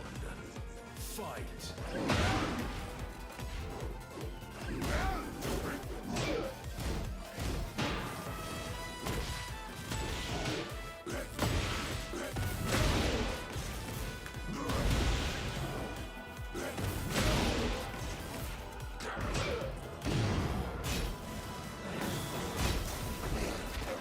Brain just immediately used it.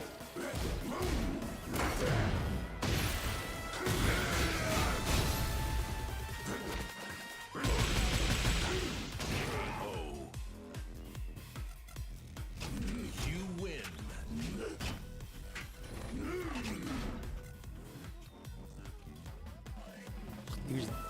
There's like a storm going on. Ain't no thunder or lightning, but holy fuck, there's like a shit ton of wind, dude. I've got these like, I don't know what the fuck you call them in English. Storm shields, I guess. They like lit down. Bro, it's doing this right now. Get ready It's like, for the holy next shit, dude. battle. I'm hoping it stays in the rails, bro.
This game's so broken, bro.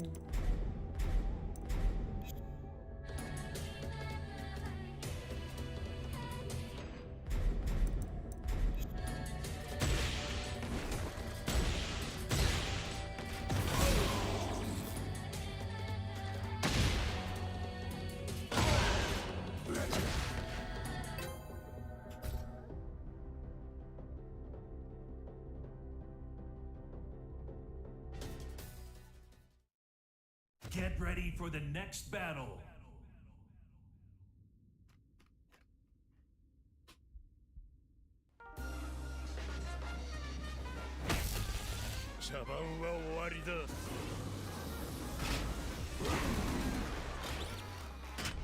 Round one. Fight.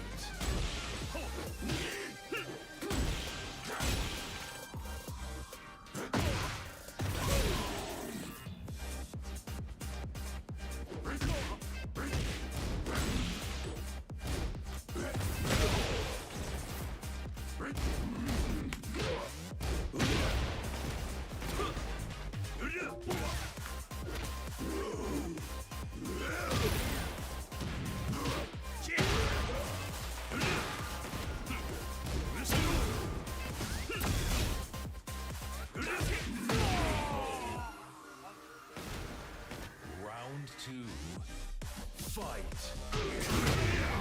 Yukuzo.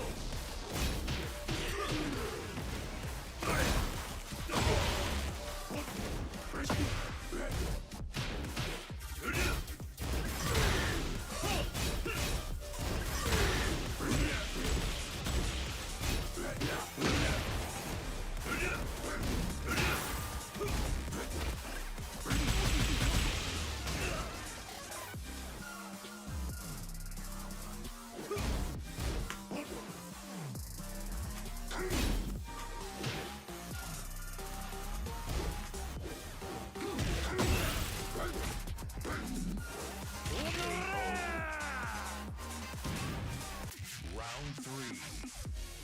Fight. Yukuzo.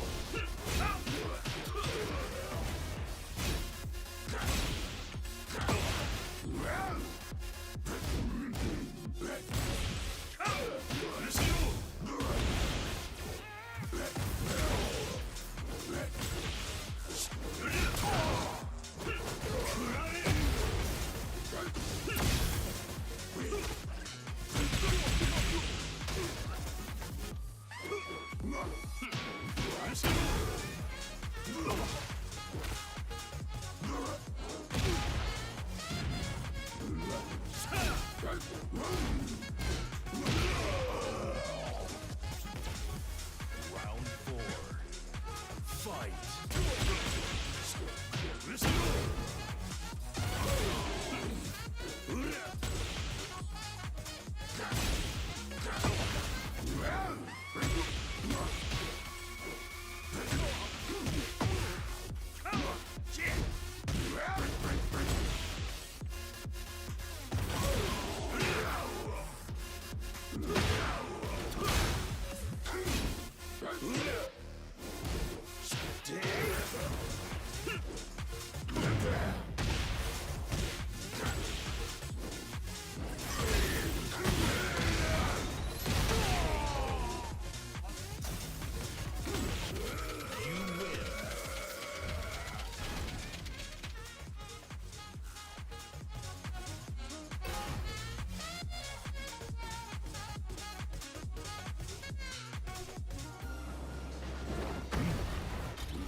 Round 1. Fight.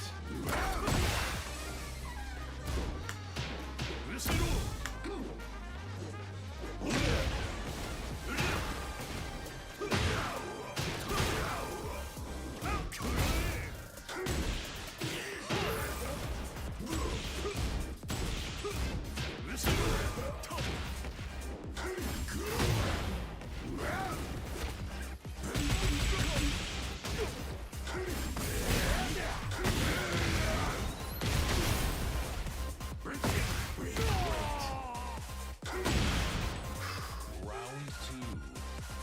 Fight. Yukuzo.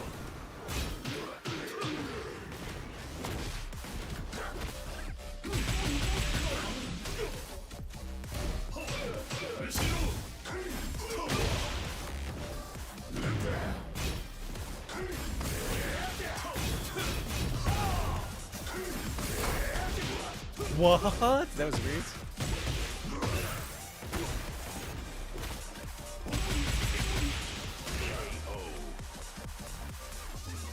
Round 3.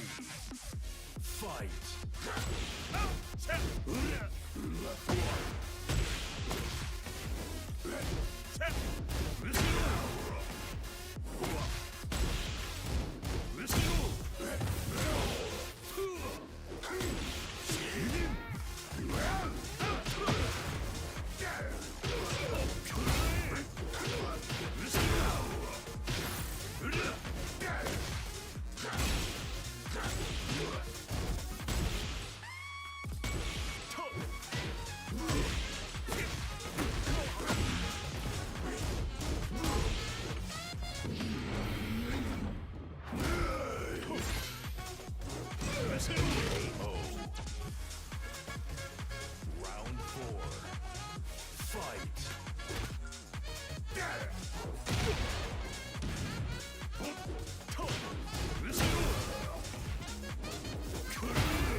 No!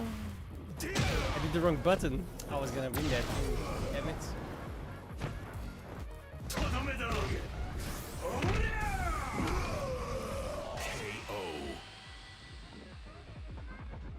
所詮は雑魚だったな Final round Fight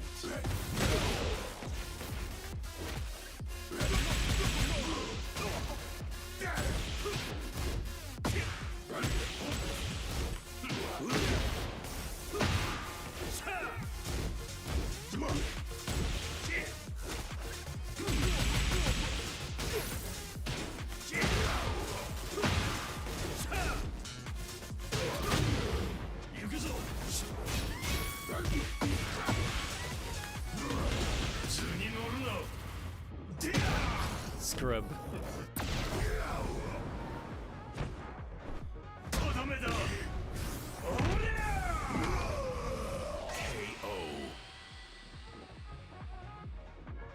所詮は雑魚だったな You lose 俺は全てを支配する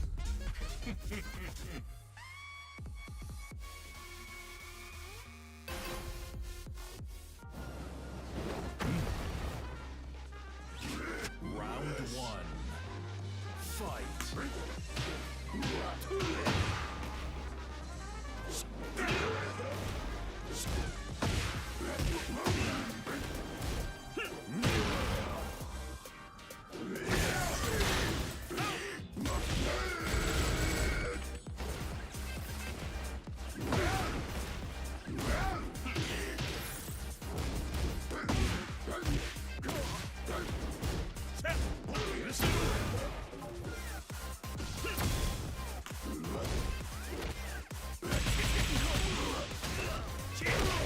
Where's my backstep, bro? Round 2 Fight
Get ready for the next battle.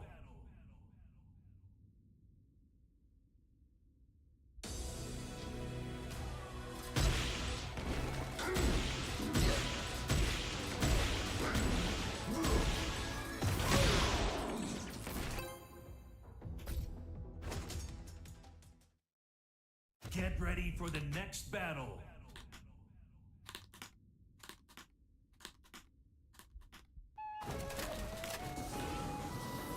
Round 1.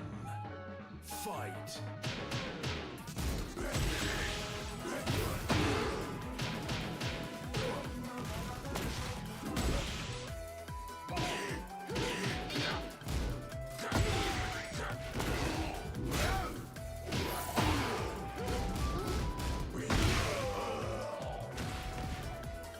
Round 2.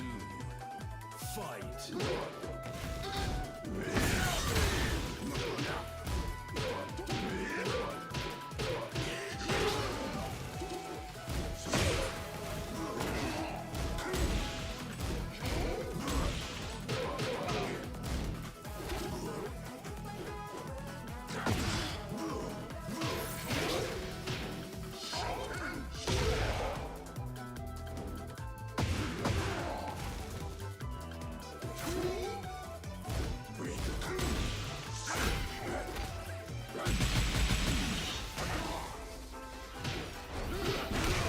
Some characters are so dumb. Fight.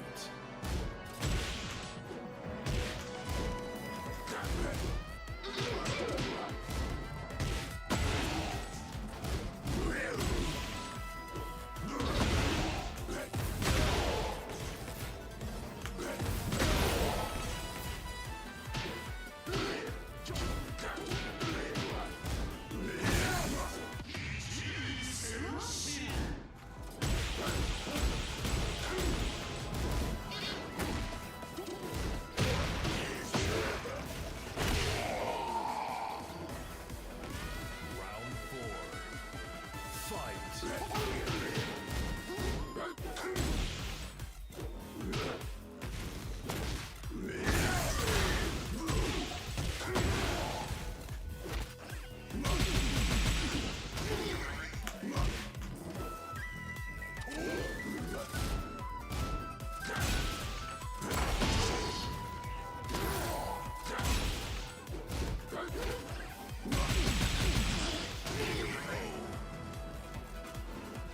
Final round. Fight.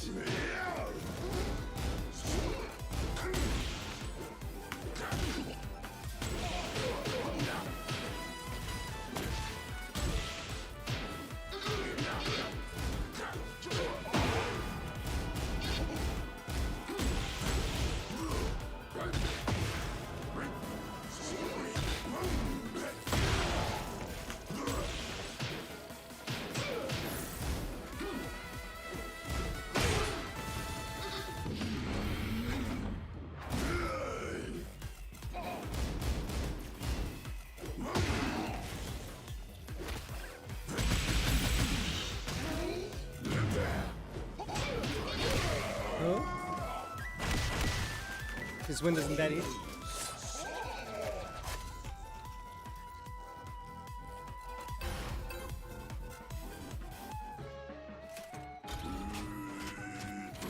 Round 1. Fight.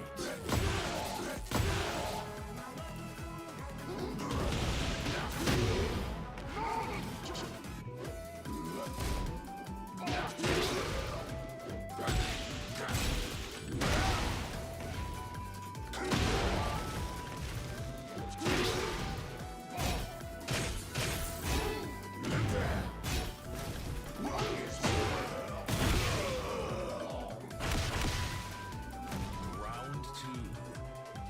Fight.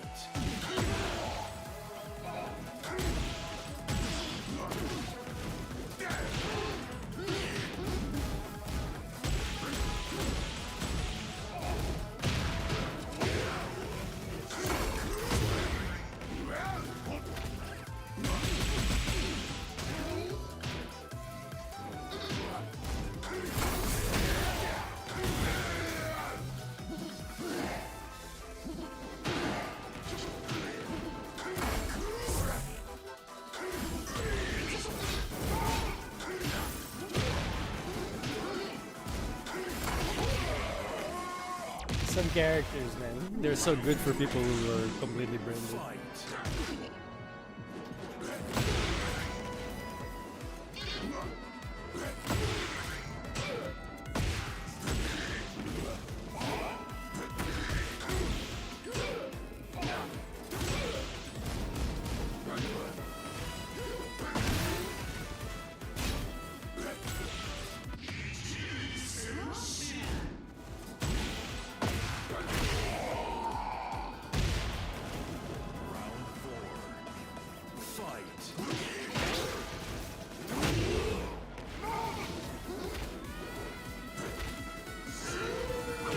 What? I should have taken it again.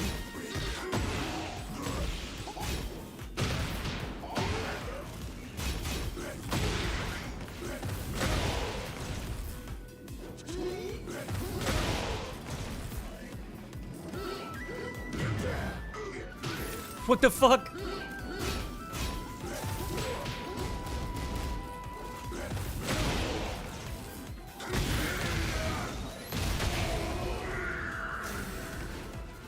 Final round. Fight.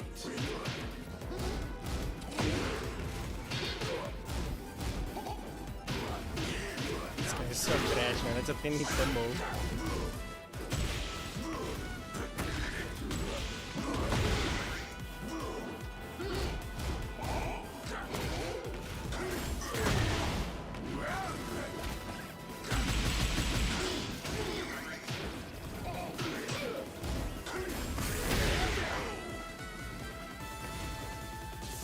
You win.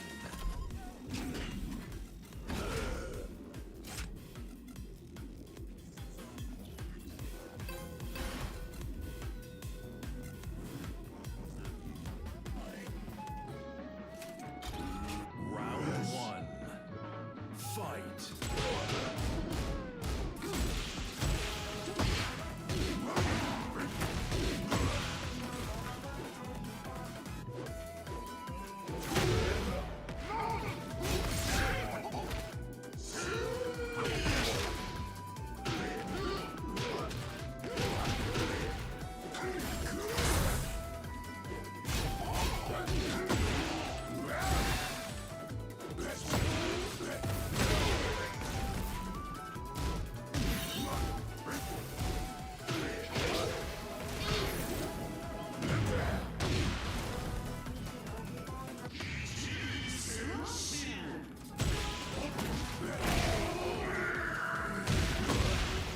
Round two.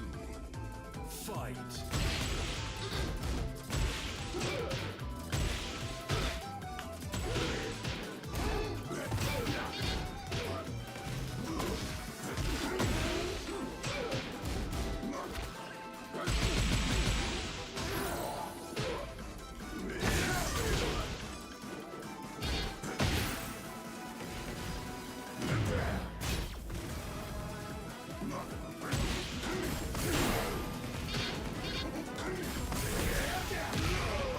It fucking hit him, bro.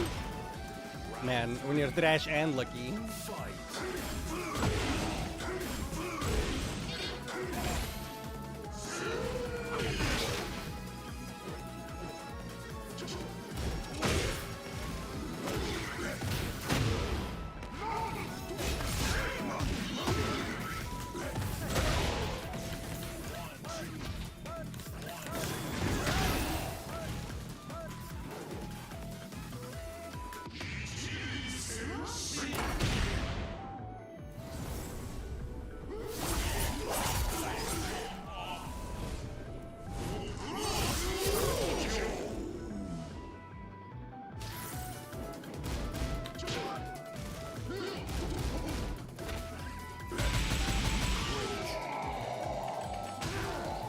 Round four.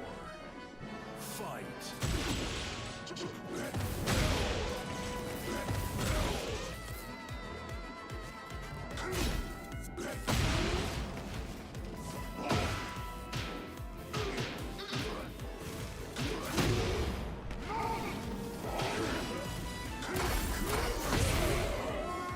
Huh?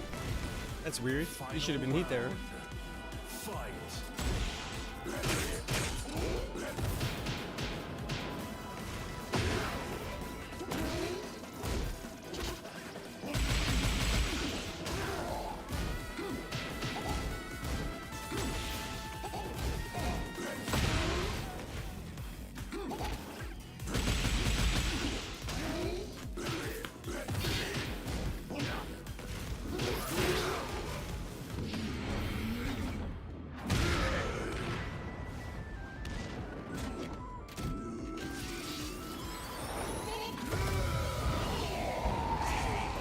For the love of God, learn something. Anything at all.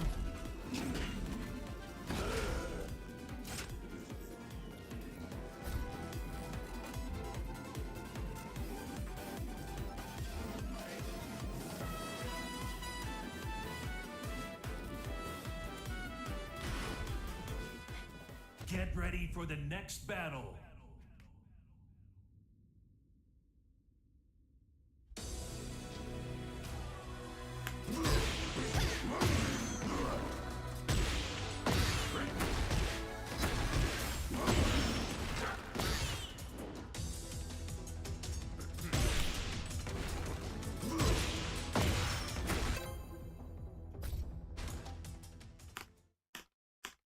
Oh, it's ranked. I Get shouldn't have ready for the done next a 4 battle. bar. Tu ne crois sûrement pas que tu peux me battre. Round 1. Fight.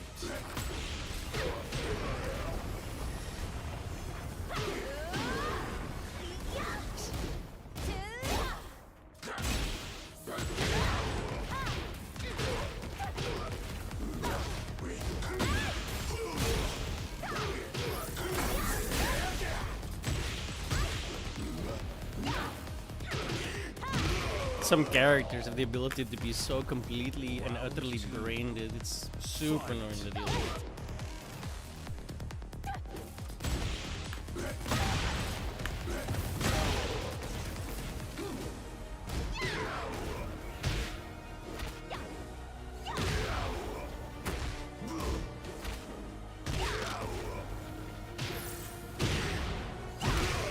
Like, this guy is completely brain dead. He's orange, I might add. Orange ranks. Round 3. Fight. I don't think he's ever been into practice mode.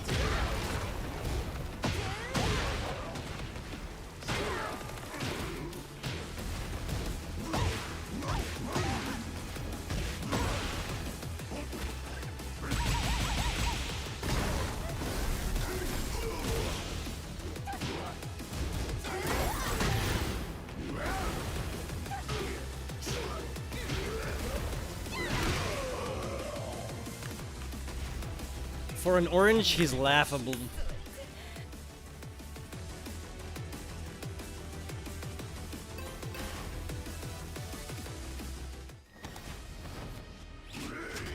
Round 1. Fight.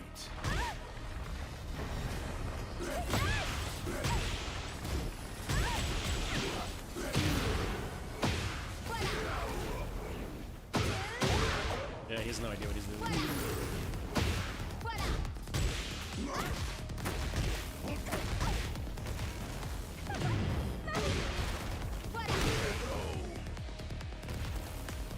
Round Complete button basher. fight.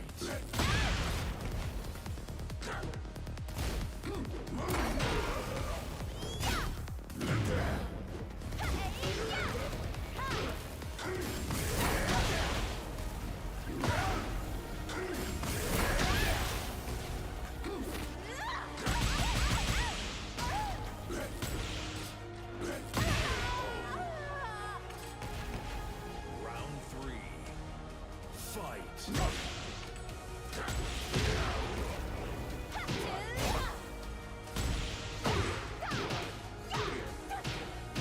He has no idea what he's doing. What the terrible damage, bro. Holy shit.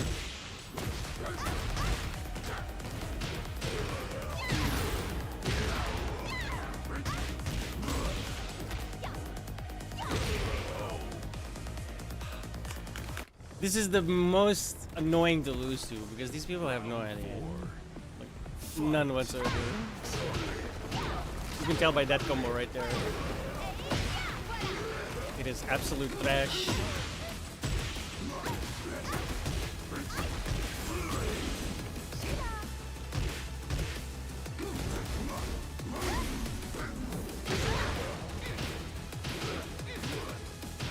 It's so adorable, dude.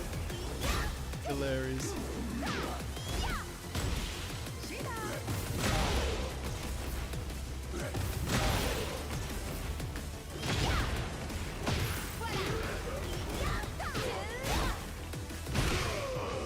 He's just easy mode. Like, this guy was terrible. Worst Lily we've seen all day. But he plays Lily, and she's very easy to spam. Get ready for the next battle.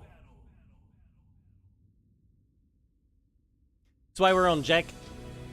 Because he is the exact opposite, right? You actually have to learn something to play him, which is exactly why we're playing him.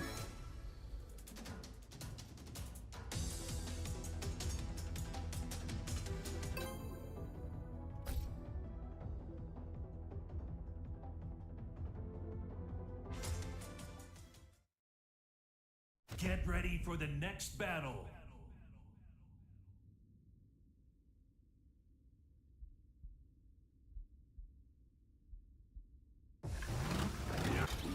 Round one. Fight.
Oh my god. Yeah, just keep pressing. Round three. Fight.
Final round. Fight.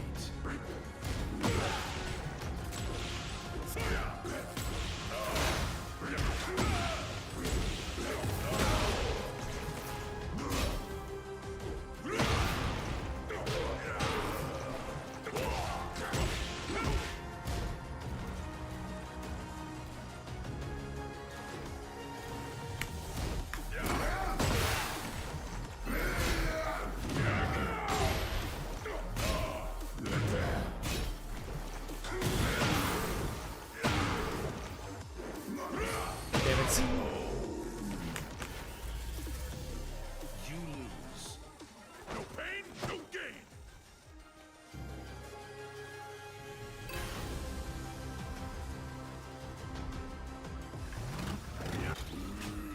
Round one. Fight.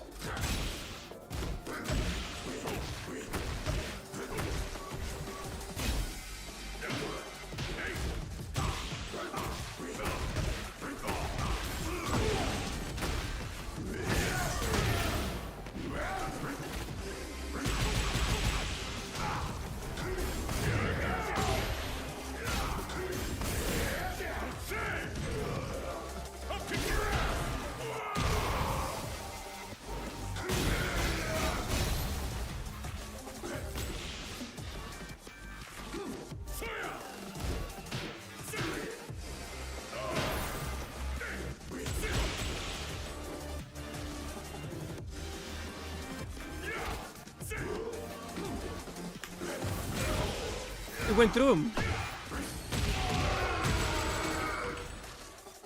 Round two. Fight.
I'll show you.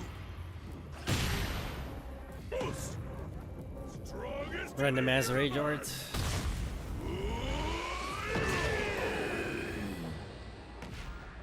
Yeah. Round 2. Fight. Oh, he went through his fucking leg, bro. This game is so busted.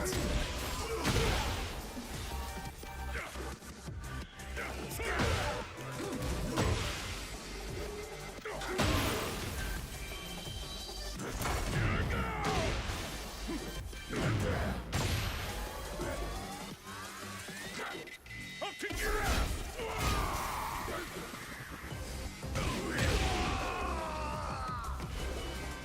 Round 3. Fight. Yeah.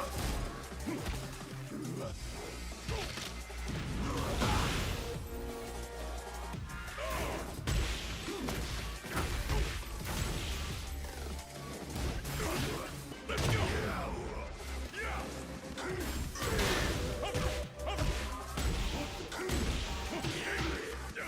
I'll kick your ass.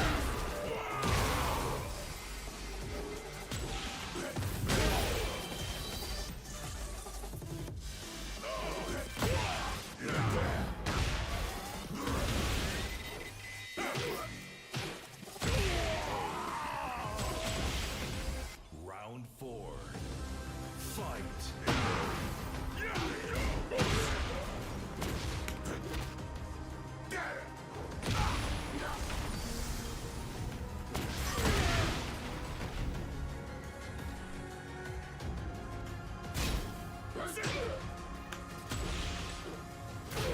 Let's go.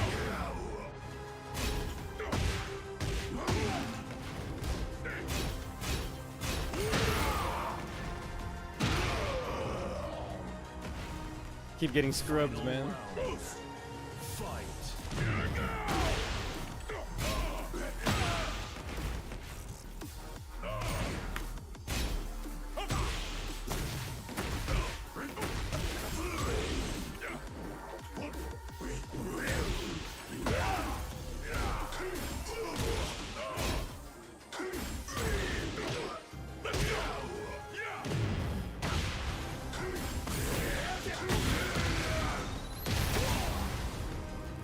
I'll show you.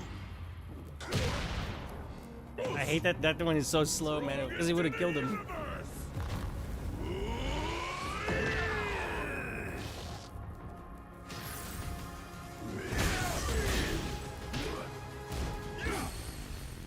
Lucky piece of trash. Useless fucking camera. I'll win for you. I hate fucking casuals in ranked, bro.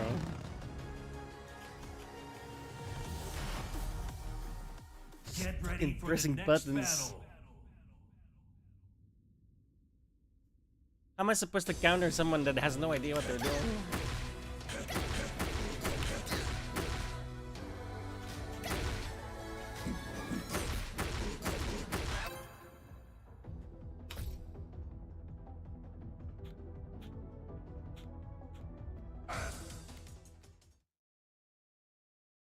Get ready for the next battle.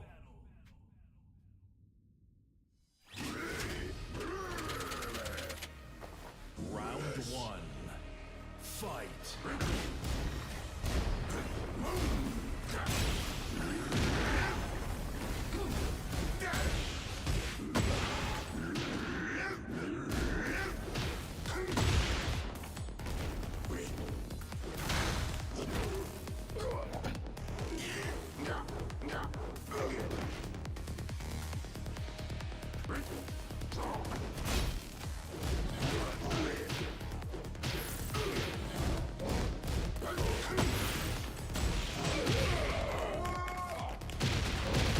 From one low life trash to the next.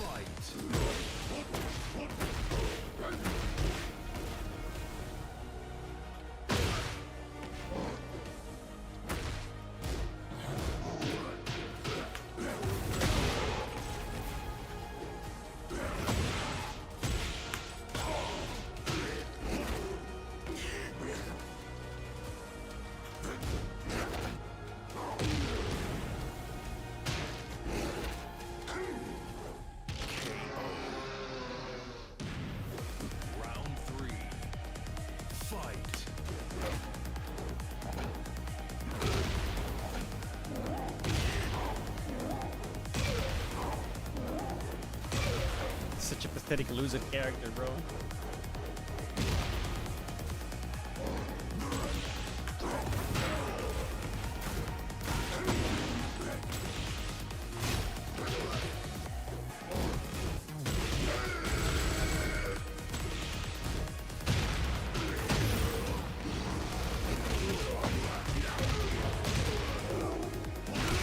I mean, his handle is actually accurate at least. A monkey could do what he's doing, literally. King's that easy. Fight.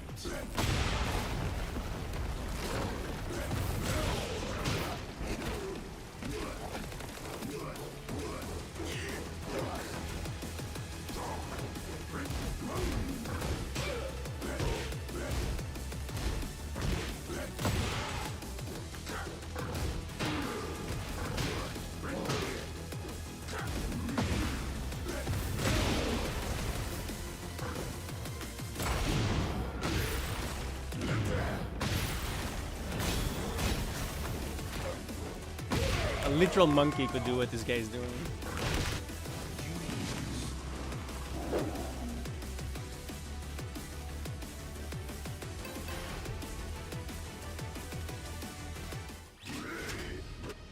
Round one. Fight.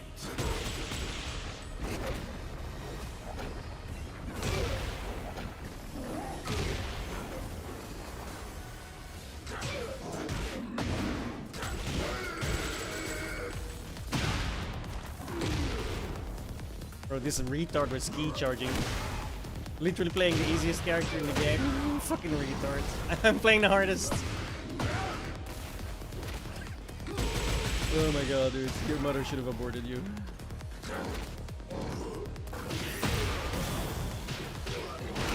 Your life would have been a lot better, I think.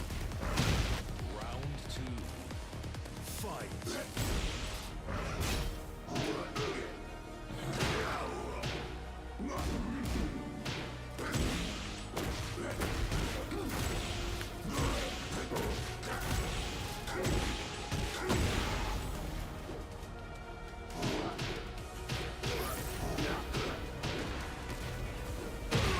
Trash human. Round three. Fight.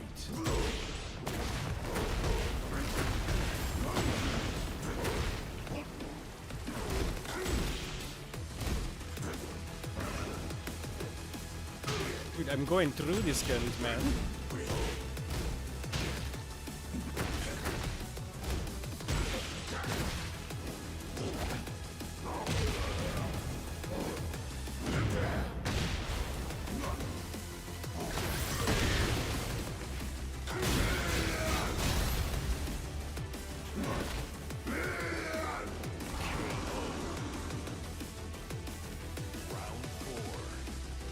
Fight.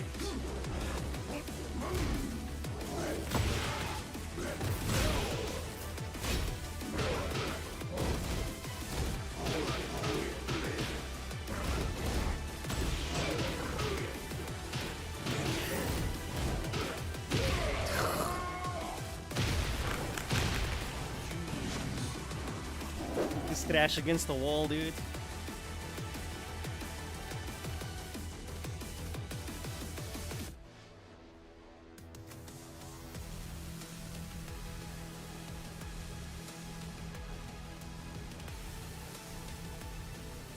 easiest character in the game. Plays like the biggest bitch alive. Typical.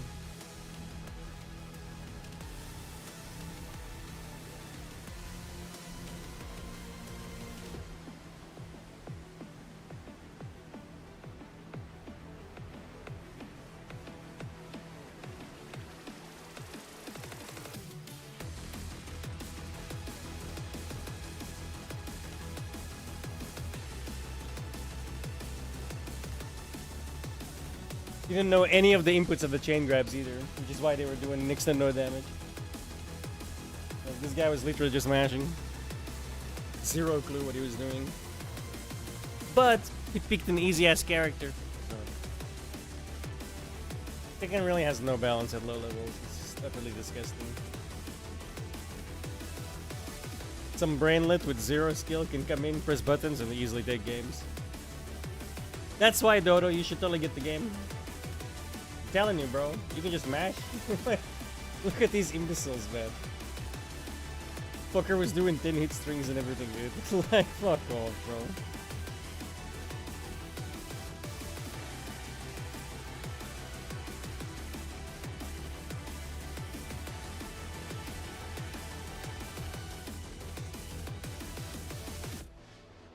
You hook that man up to an ECG, it's gonna be a flat line. Oh my god, there's no activity. Oh, is this person alive? I don't know either, bro. That's a good question. Get ready for the next battle. Maybe we should remedy the situation in a video game.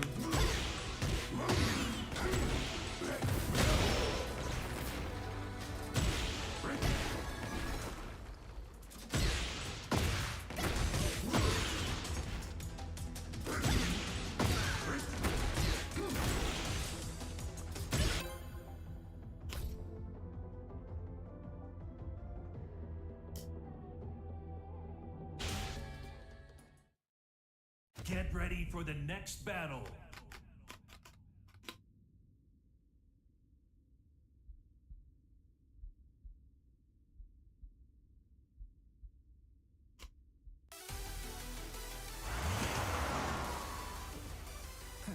짓밟아 주겠어.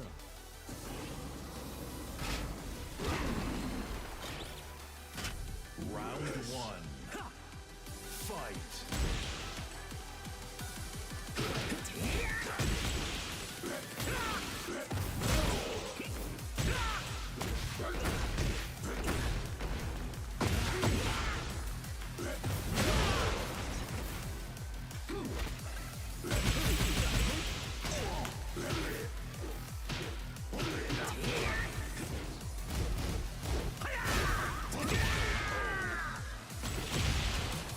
Round two.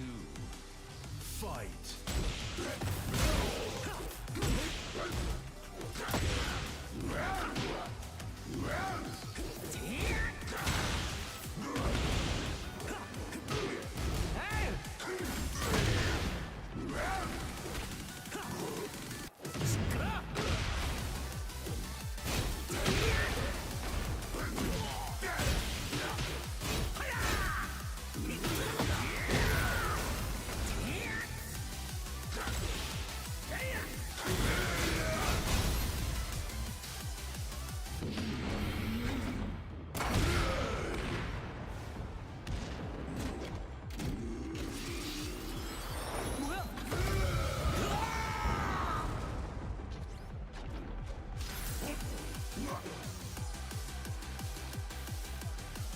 아, 귀찮게.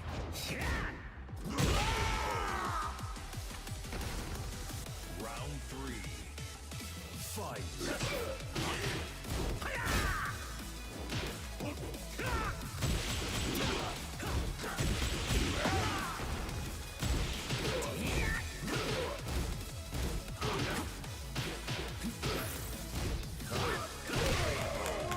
Some characters are so brain dead, dude. This guy's just mashing. But he gets away with it because Hwoarang.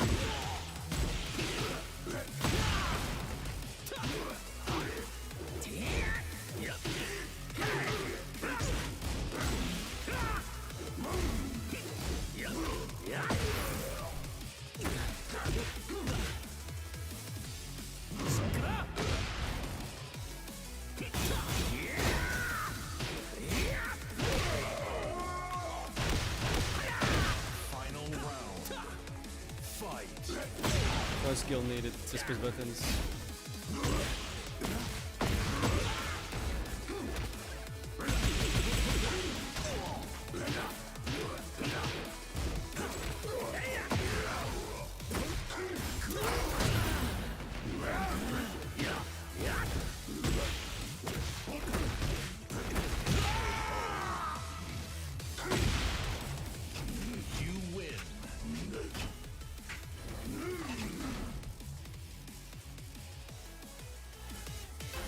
I think we're gonna be bouncing back and forth between those two a lot.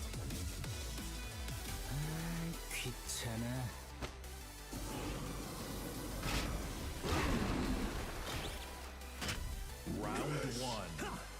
Fight.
Some characters are so brain dead easy, man. It drives me up the wall.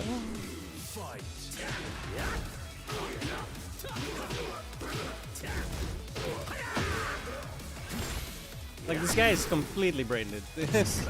No idea. Just pressing buttons. But it works because he's playing one of the easiest characters in the game, just spam. Oh, it drives me up the wall, man, because these people should never beat me ever in their life. The amount of skill, no, sorry, not skill. The amount of knowledge that they have about this game is near zero. Not a single combo so far. Round one. Fight.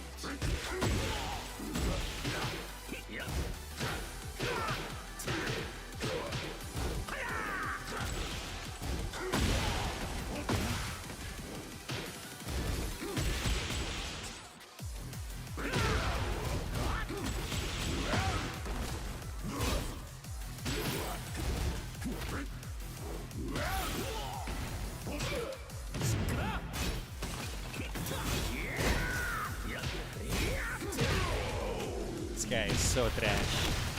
Round two. Fight. He acts like he knows what he's doing, but he really doesn't. Dude, why is that not coming out, man?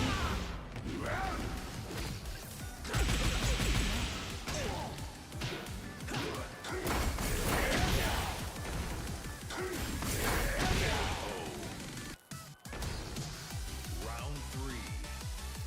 Fight.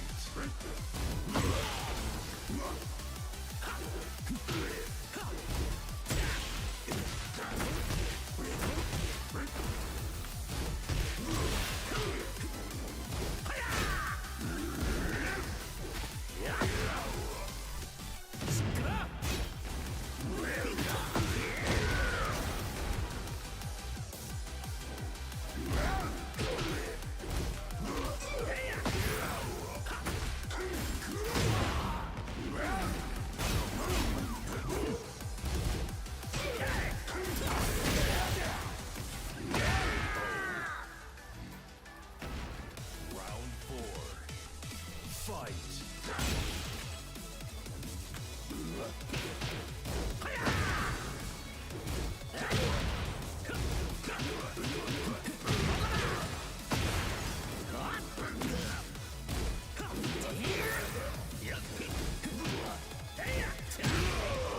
Easy mode character beats knowledge every single time. Fight. Just spam.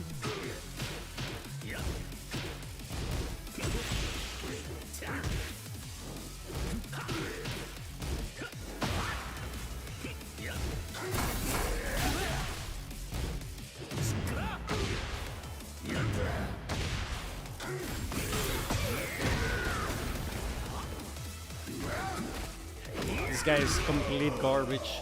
Dog shit. Has no idea what he's doing. Not a single actual move. He just did this. And he won because he's playing Hwoarang.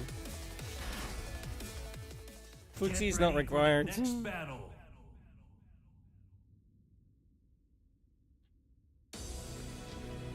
Turn your brain off. Stick your tongue out of your mouth. Have some drool going down your mouth, and you're perfect. Perfect Hwoarang.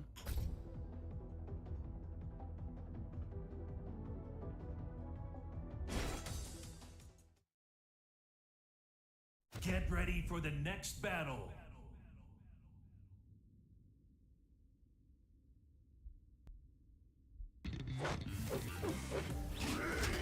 Round one.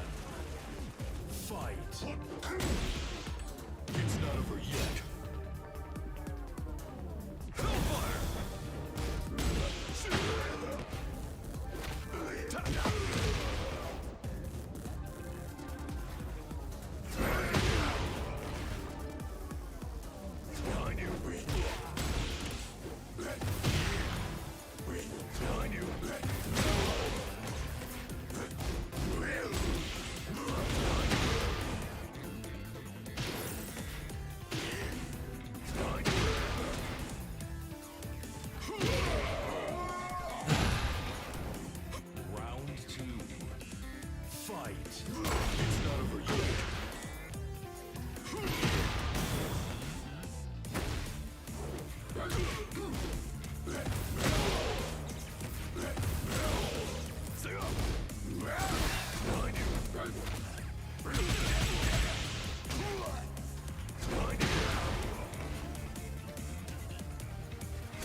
The moment he got it too, dude. These people are so sad.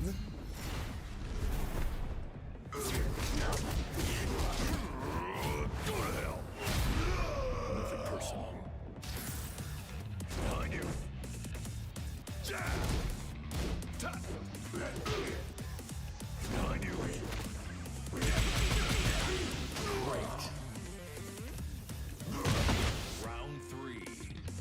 Fight. It's not over yet.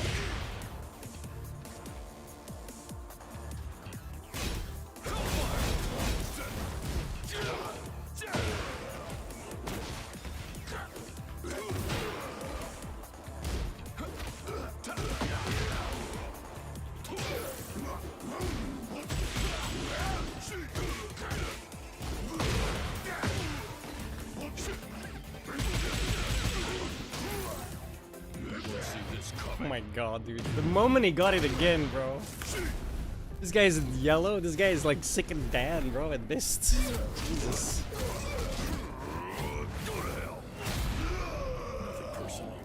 People are so cringe. Oh.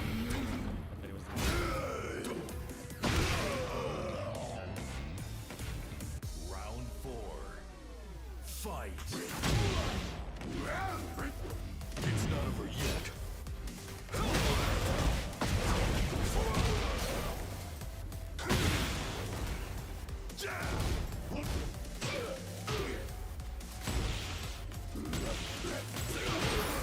What did that hit?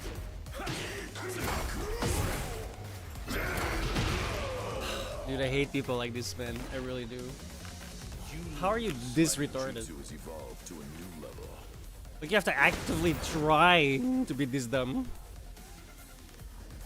Like, you have to play like this on purpose, right? I could never. I can't turn my brain off like that. I really can't. I need like a bottom level of intellect at the very least, right? I could never be this retarded.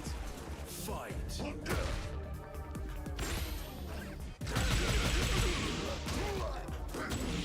not over yet. How did that hit me?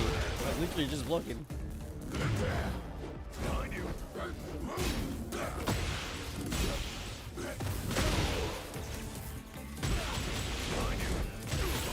You won't see this coming. Won't I?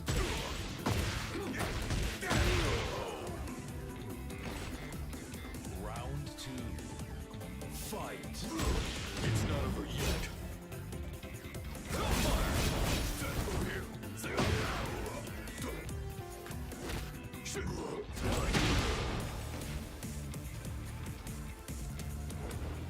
Like, this guy doesn't even know you can backdash. He's just walking back.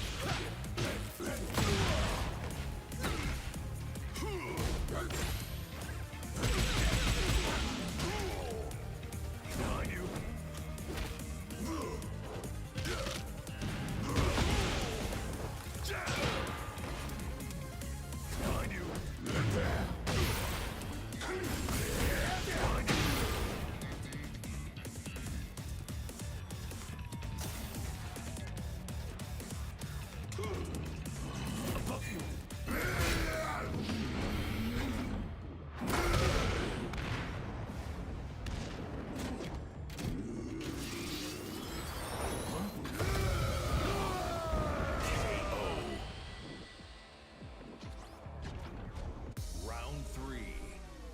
Fight. It's not over yet.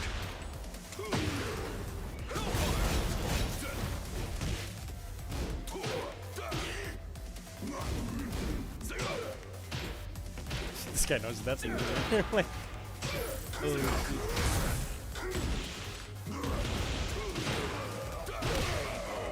He has no idea. Zero knowledge. Fight. But his character is broken.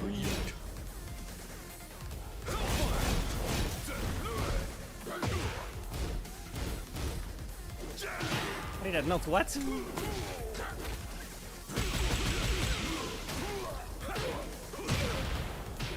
This guy is so clueless, bro. Oh my god.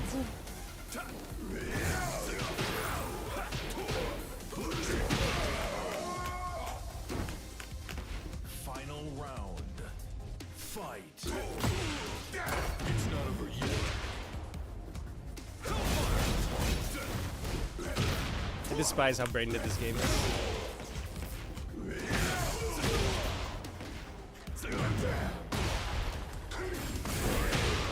What?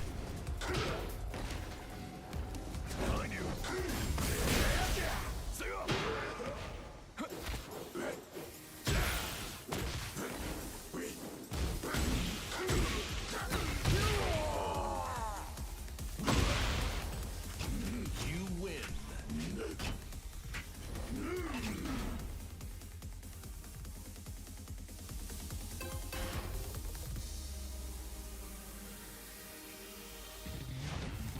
Resist. Round 1. Fight. It's not over yet. Fire. Scrub it. Piece of garbage.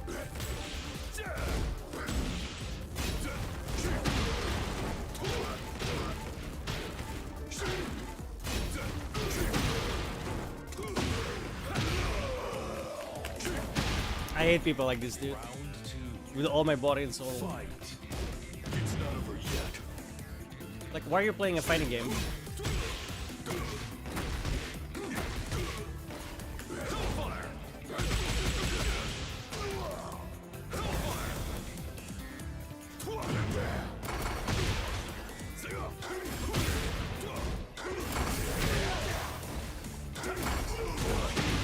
That's really suspect. Oh, that was too early. You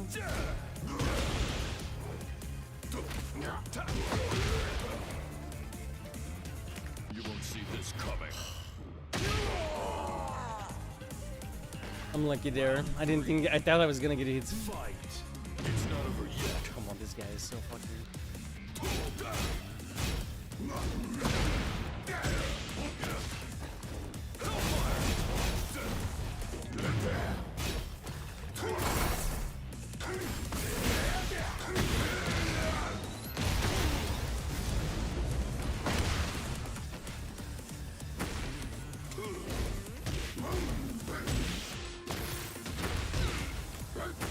You won't see this coming. Yes, I will. Round 4. Fight.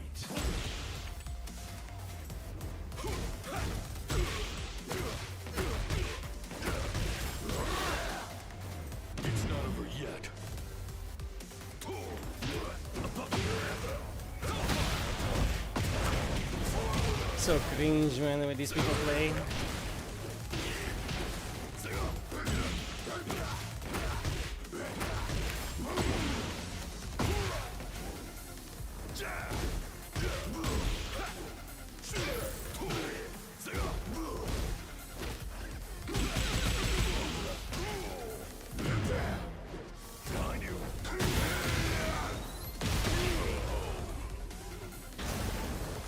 Get out of my fucking game.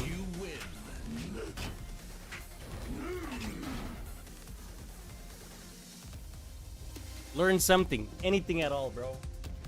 Jesus Christ. I need to take a minute because my fucking salt levels are up to the roof, bro. Fucking hell, dude. God, I hate that shit so much. The fact that it's like somewhat effective is just insane, dude. It's the cheapest Kent available that he could find something with, and then just like does one move over and over and over again.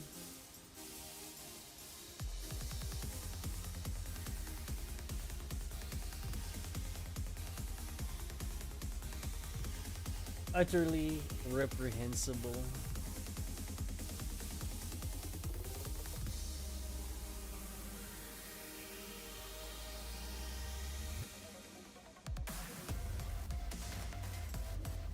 Wait, hang on.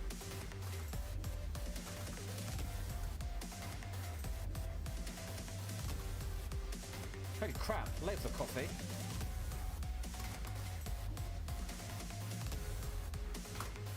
Lol. Got another panic super. Into the ground you go, my friend. Oh, how's your back? Give us a second, guys. Oh, well, better than my, better than my chest. PJ, what is this dirty Asusuka shit and why are you in a lobby? Mate, you play Azucena, sod right off. Oh, yes, he's no bloody move. Unless, did he switch to that? Can you switch halfway through to the special controls? You're playing Jack right now. Jack? I've not fought one Jack. Again, I have barely played this game. How you liking Jack? I'm telling you guys, I have a lot of people that want to play me in this game. I just need to learn how to play it. I'm getting there. You're first on the list, PJ. I will fight you.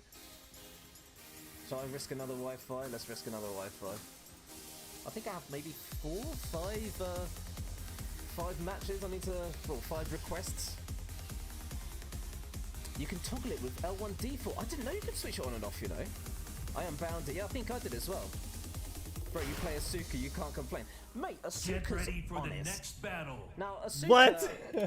When you're not very good like me, it's good character, but I think with her... She's very predictable. What the hell?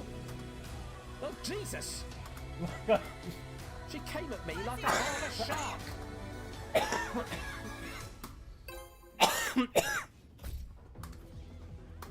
I wear these Japanese robes better, bitch. Get ready for the next battle. Oh. Asuka's honest. My ass, bro. That's a lie and a half. Oh god, she's good. Round 1. Fight. What the hell? Oh shit.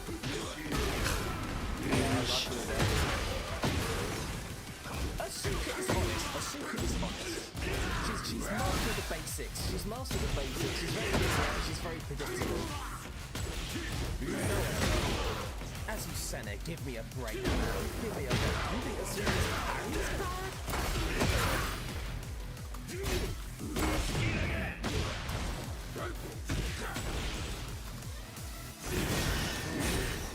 This motherfucker.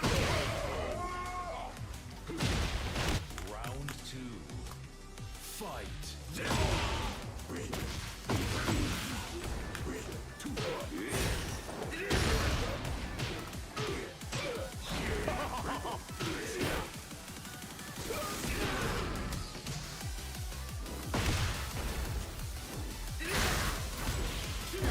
It's Britney, bitch.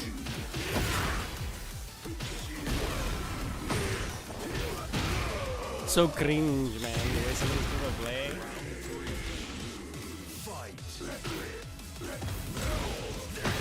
Congrats, you can pick up low. Let me abuse it. So sad.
Sika, we got this.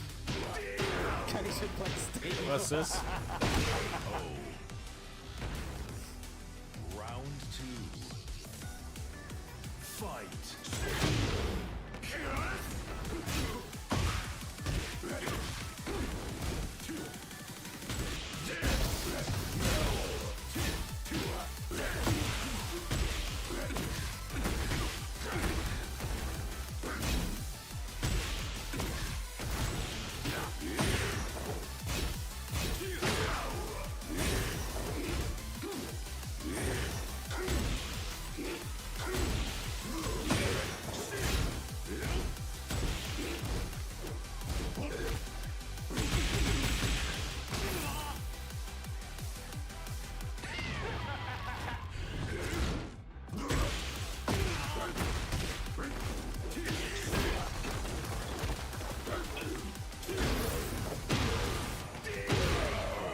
Cringe.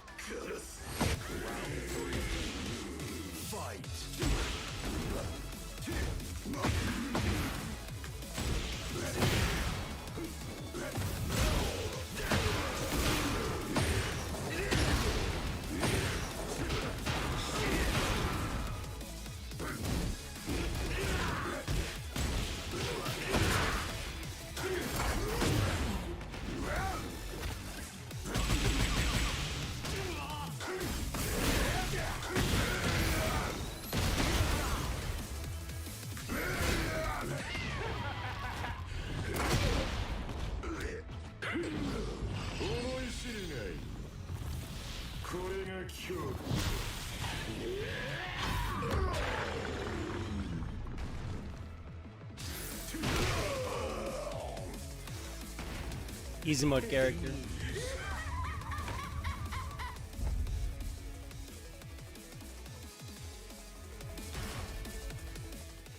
Get ready for the next battle.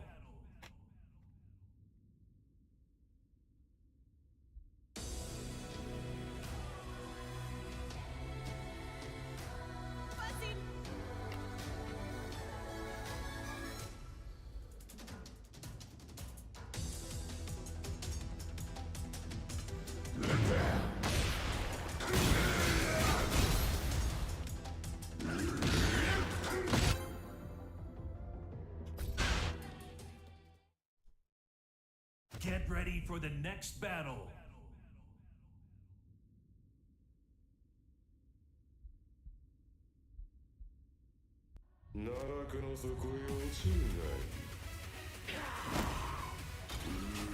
Round 1.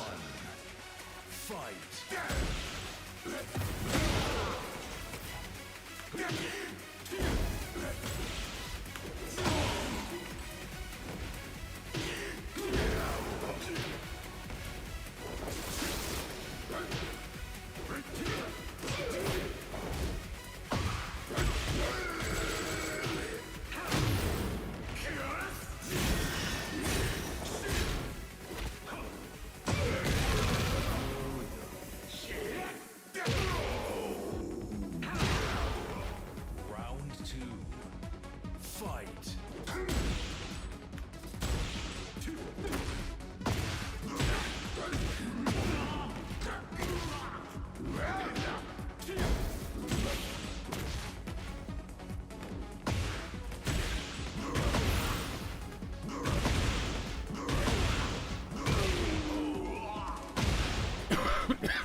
keep forgetting that's unblockable.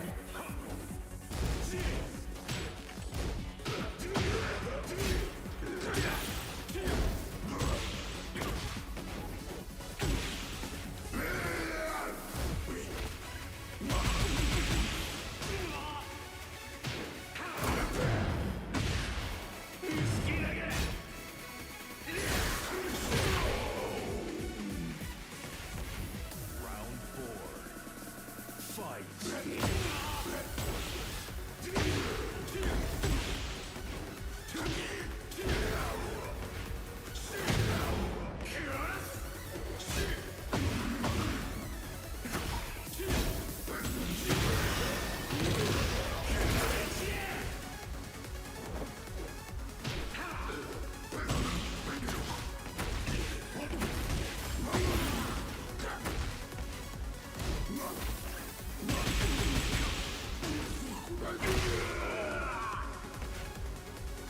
Final round. Fight.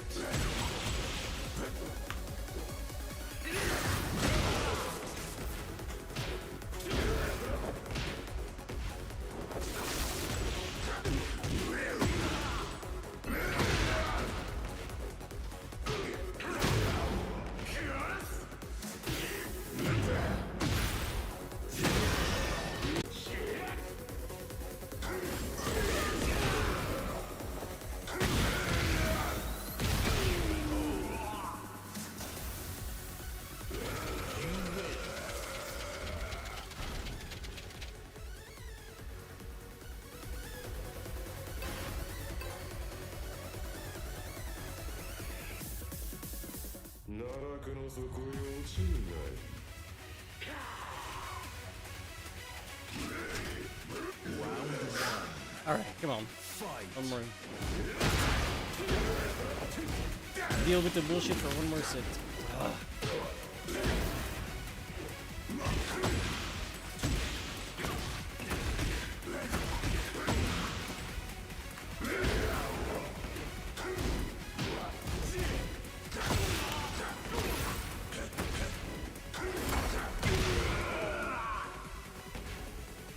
Round 2. Fight.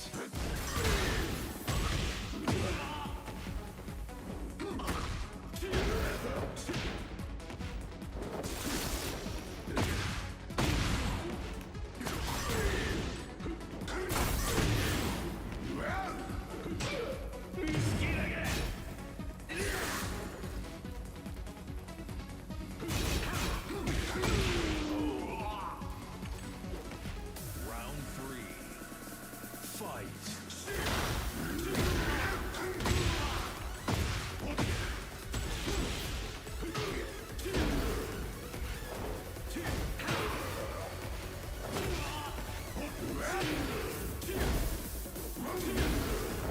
Cringe.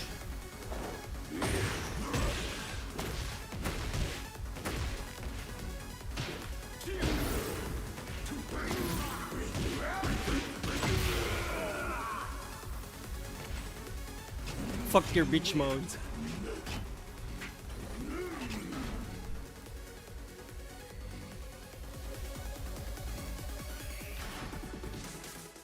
Get ready for the next battle.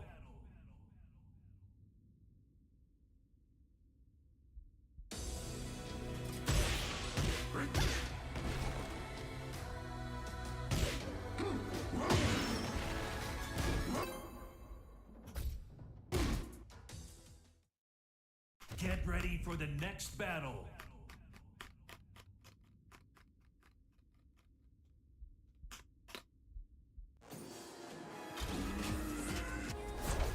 Round 1. Fight.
You can really tell the people the world could do without. I think it's very obvious.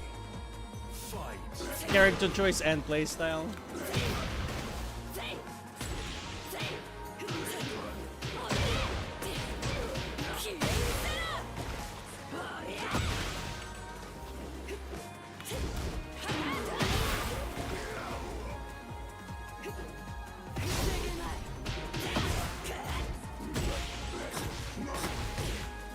Wow, a nice lag spike. Oh, of course, it's a Wi-Fi. I didn't even notice.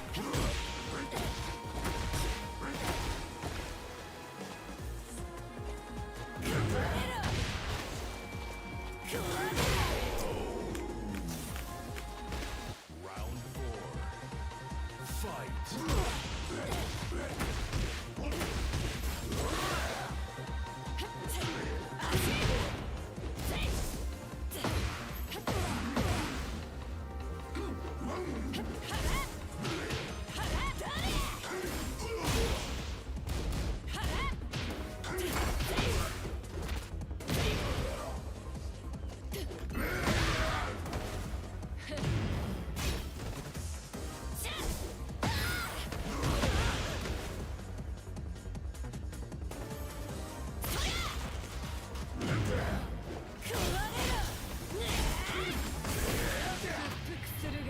Yo! Someone explained that to me. Well, the guy's blocked regardless, but that is really suspect. I went so far through this fat fucker's head. That's insanity.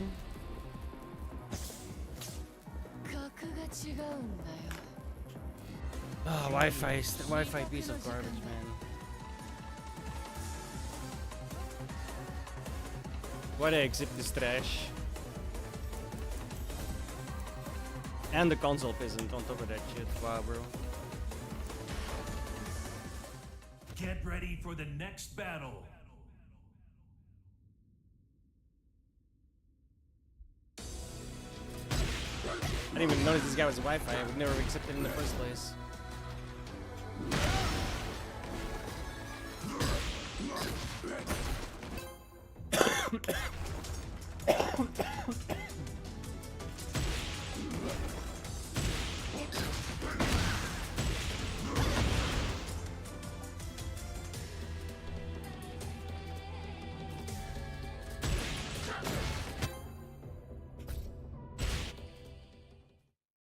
Get ready for the next battle. We about to get spammed.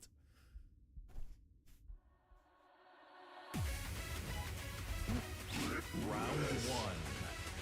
Fight.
Look at this guy, doesn't know the combos.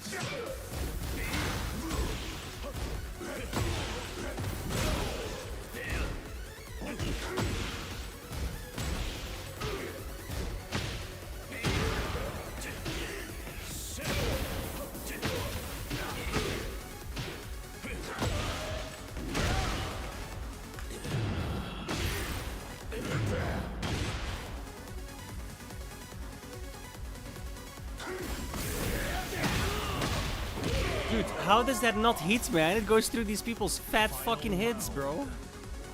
This is getting really annoying.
Round one.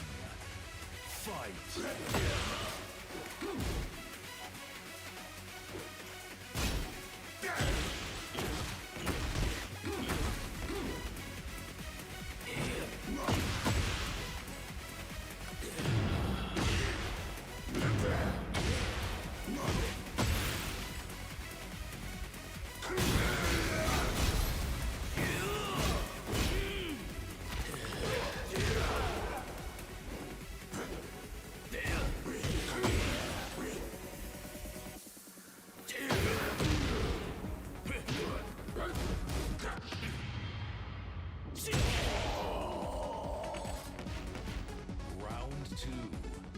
I have no idea what happened there.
I blocked low. game really likes to give terrible people the game for no reason.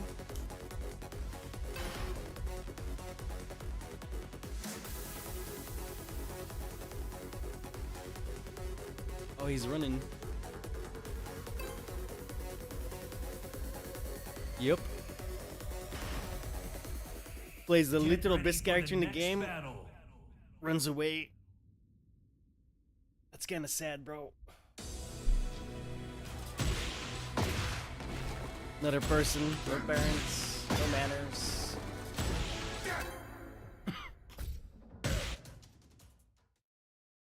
Get ready for the next battle.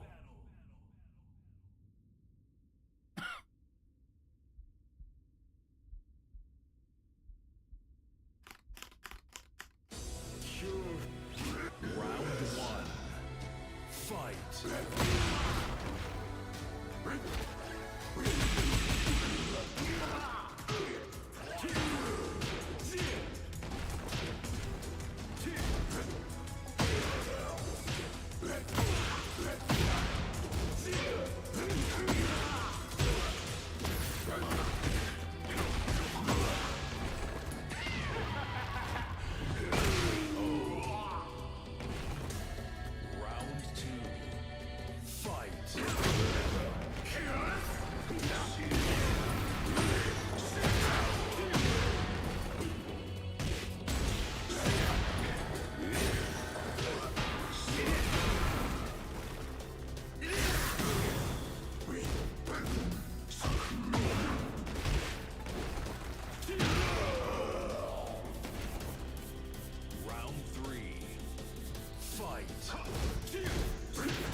Total fucking loser, bro.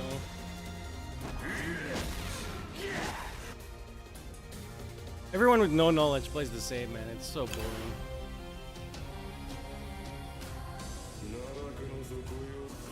Round 1.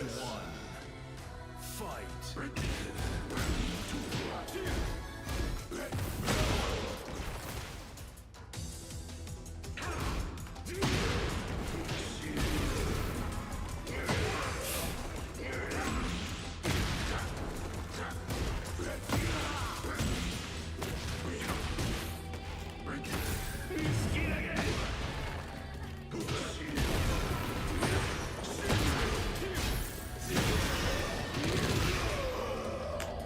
Completely brain-dead. No skill. Banking on his character.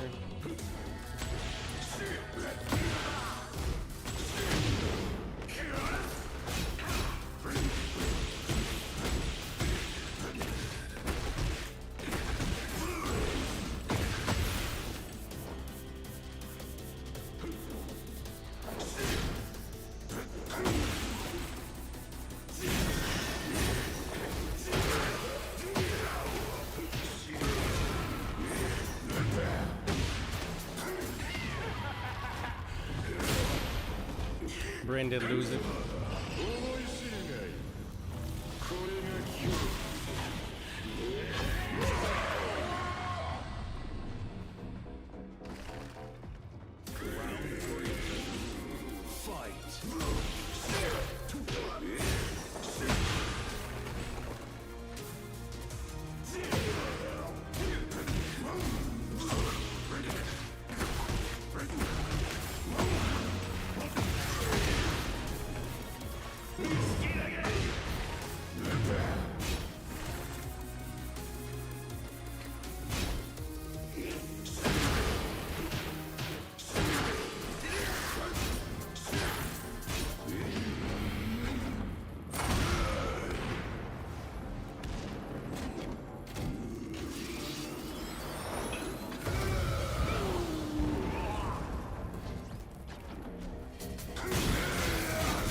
Fucking bad, bro. This guy won't play in 2 weeks from now.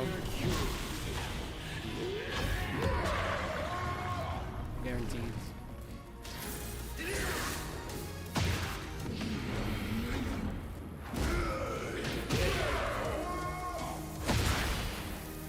He has actually no knowledge about the game, nor his character, right? Like zero. We won't see him 2 weeks from now, guaranteed. Get ready for the next battle.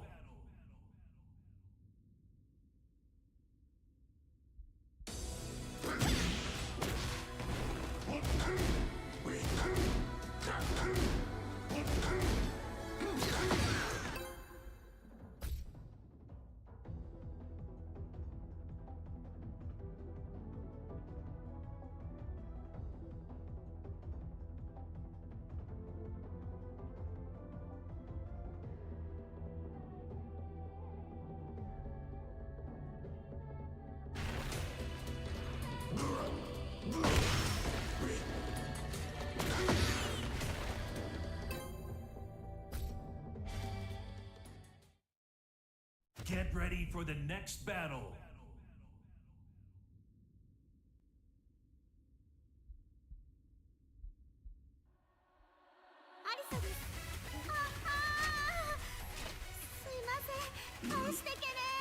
I should have let that go. Round one. It's actually a good one. Fight.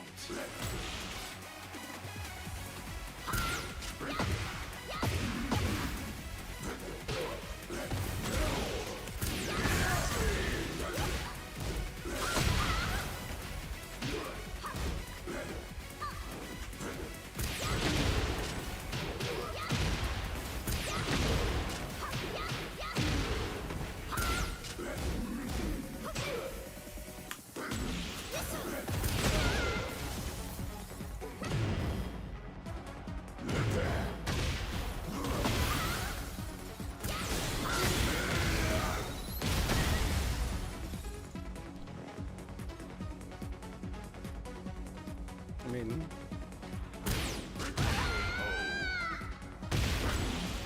Round two.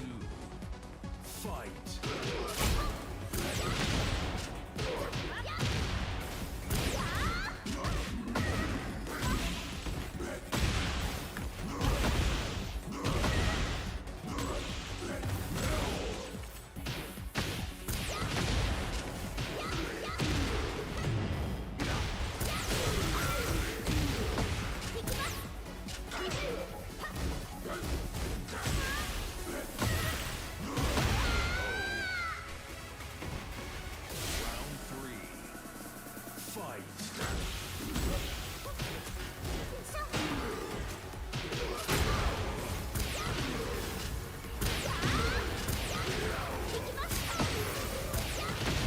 guy trash, man. All these people are so fucking bad at this game, bro. How do you get the yellow ranks?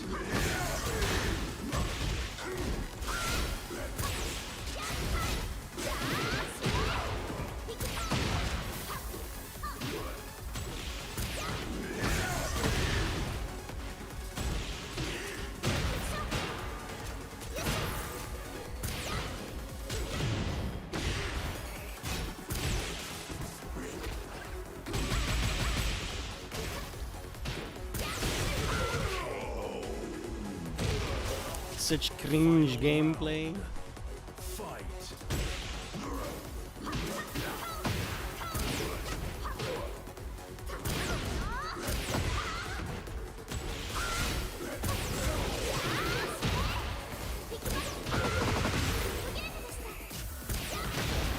That's looking low. Like, this is the character you pick when you absolutely positively don't want to think at all.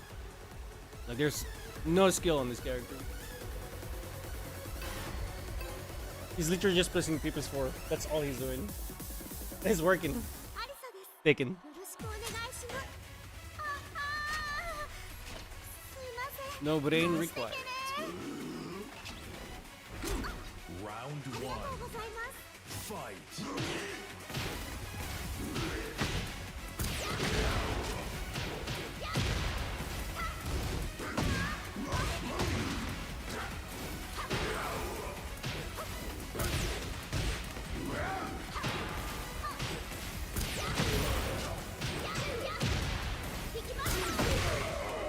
It's like, how can you play this brain dead? Round He actually thinks he's playing good. I fight. guarantee you.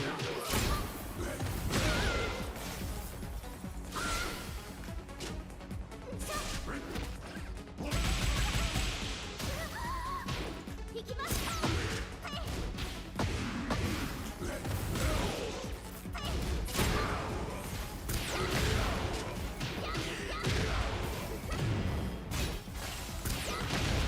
Looking low, still picked up. 行きます。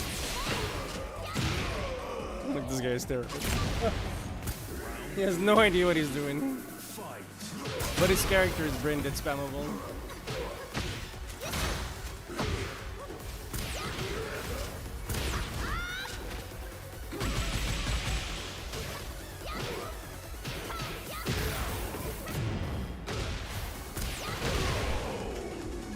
So dumb, dude. 勝負ありだっちゃ。私か。 Give this guy any character that requires 2 brain cells, he won't do nothing. Get ready for the next battle.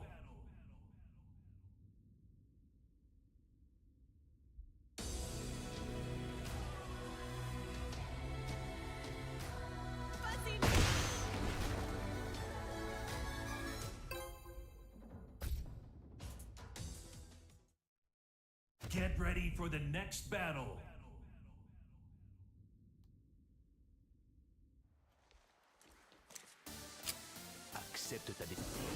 Round one. Fight.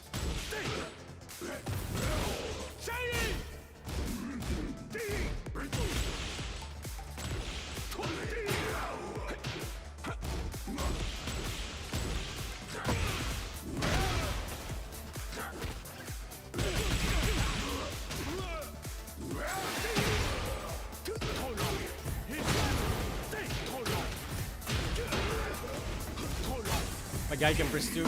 Congratulations.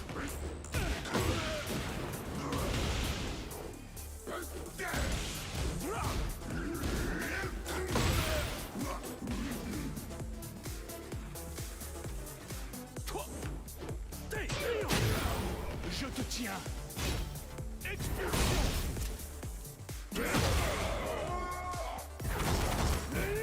Round two. Fight.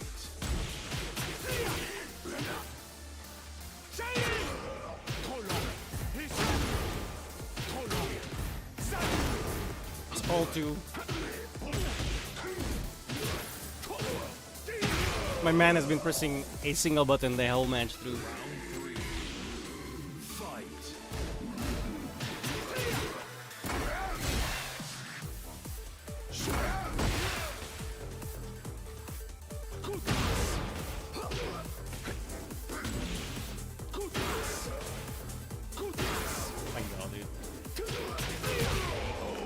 so cringe, bro. These people are so terrible. But all they have to do is this. So dumb. Like these people are actually brain dead, like fully brain dead. They might be on life support and playing Tekken somehow. The worst part is you can like actively tell that he has no idea. But this character is made for brain dead paraplegics, so there you go. Fight. Inclusivity.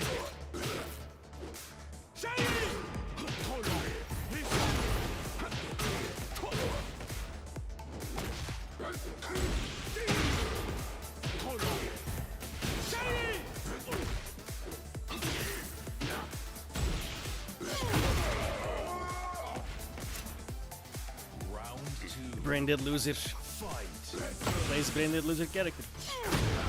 It's a match made in heaven.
Final round. Fight.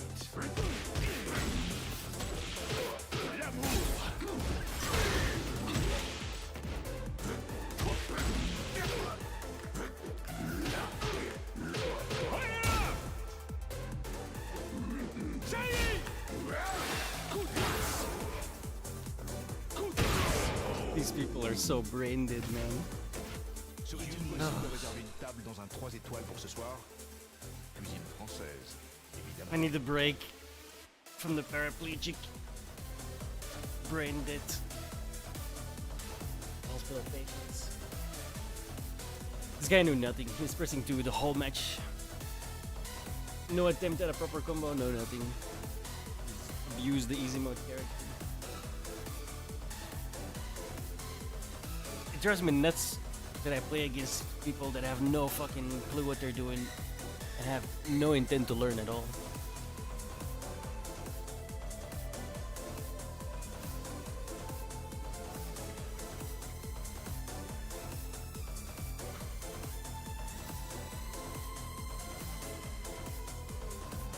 It's like, why are you playing a fighting game, bro?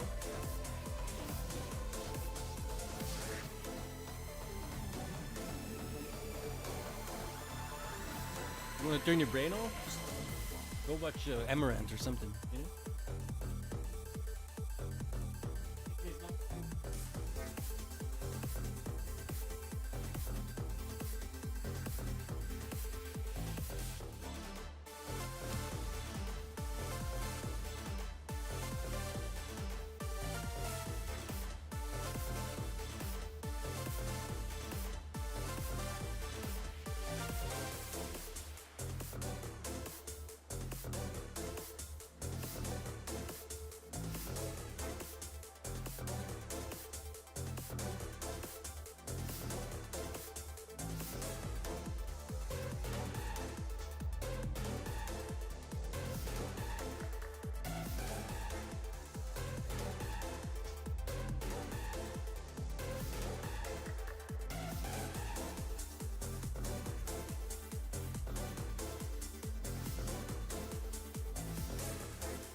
Stop smoking. Fucking-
Bro, this song goes so hard.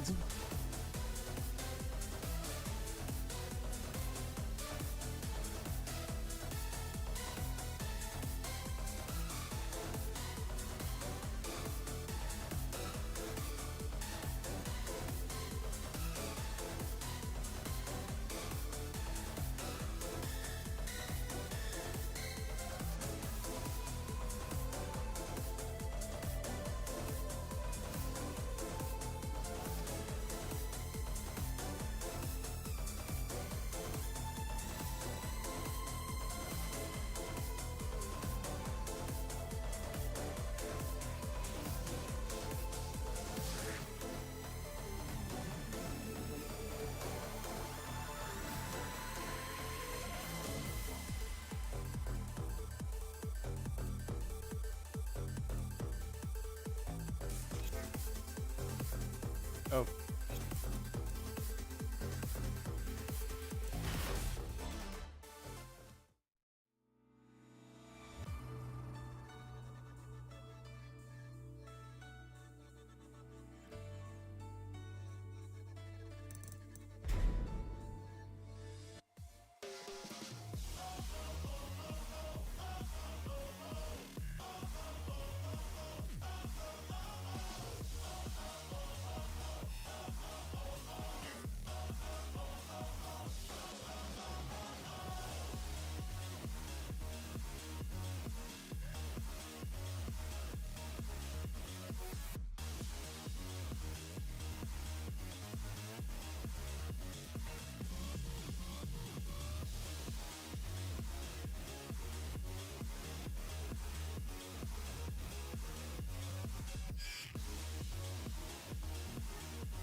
Sergei Dragunov.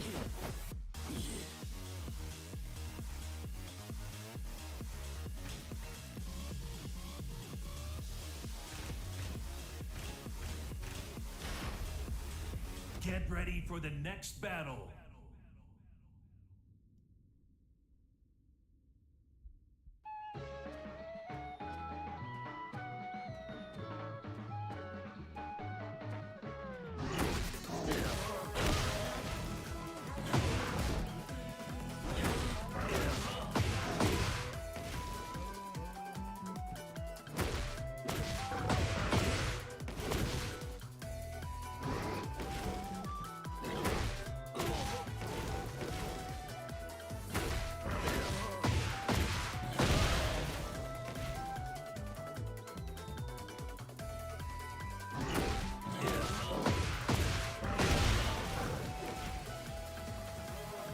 What?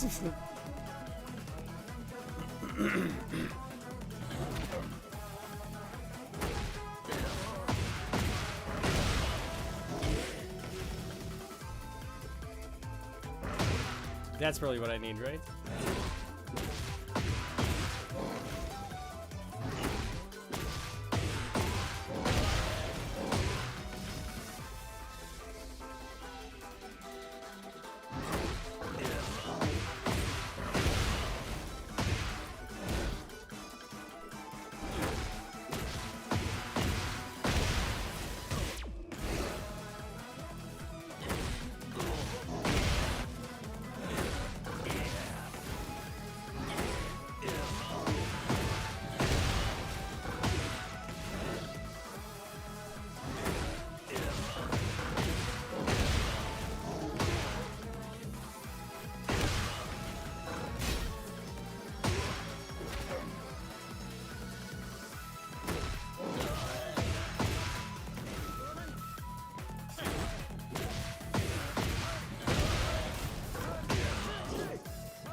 Start with the hop kick, because that's going to be, generally speaking, most of the time, off the hop kick.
Can I grab out of this?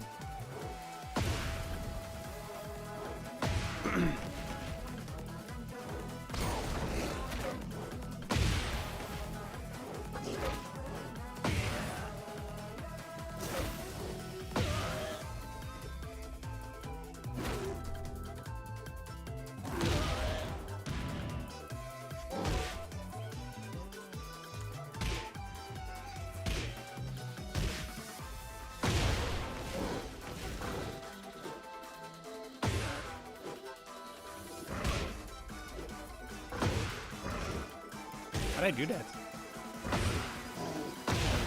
Okay.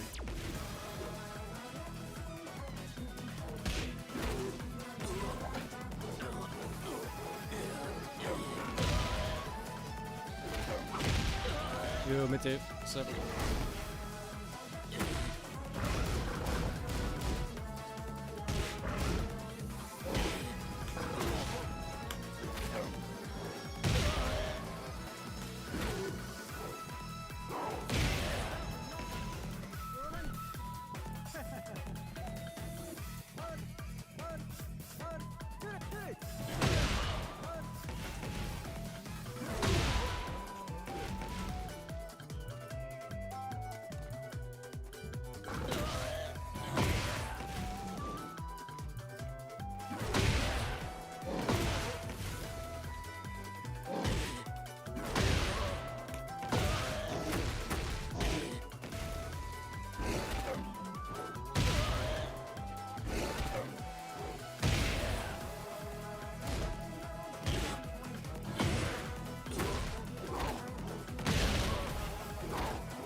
Doesn't he have a...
I think I'm done for today, guys.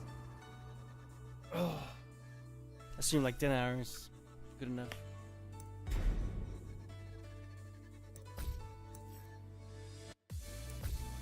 Thank you so much for hanging out. I'll be back tomorrow. Same place, same time. Every damn day of the week. I'll see you then. Bye bye.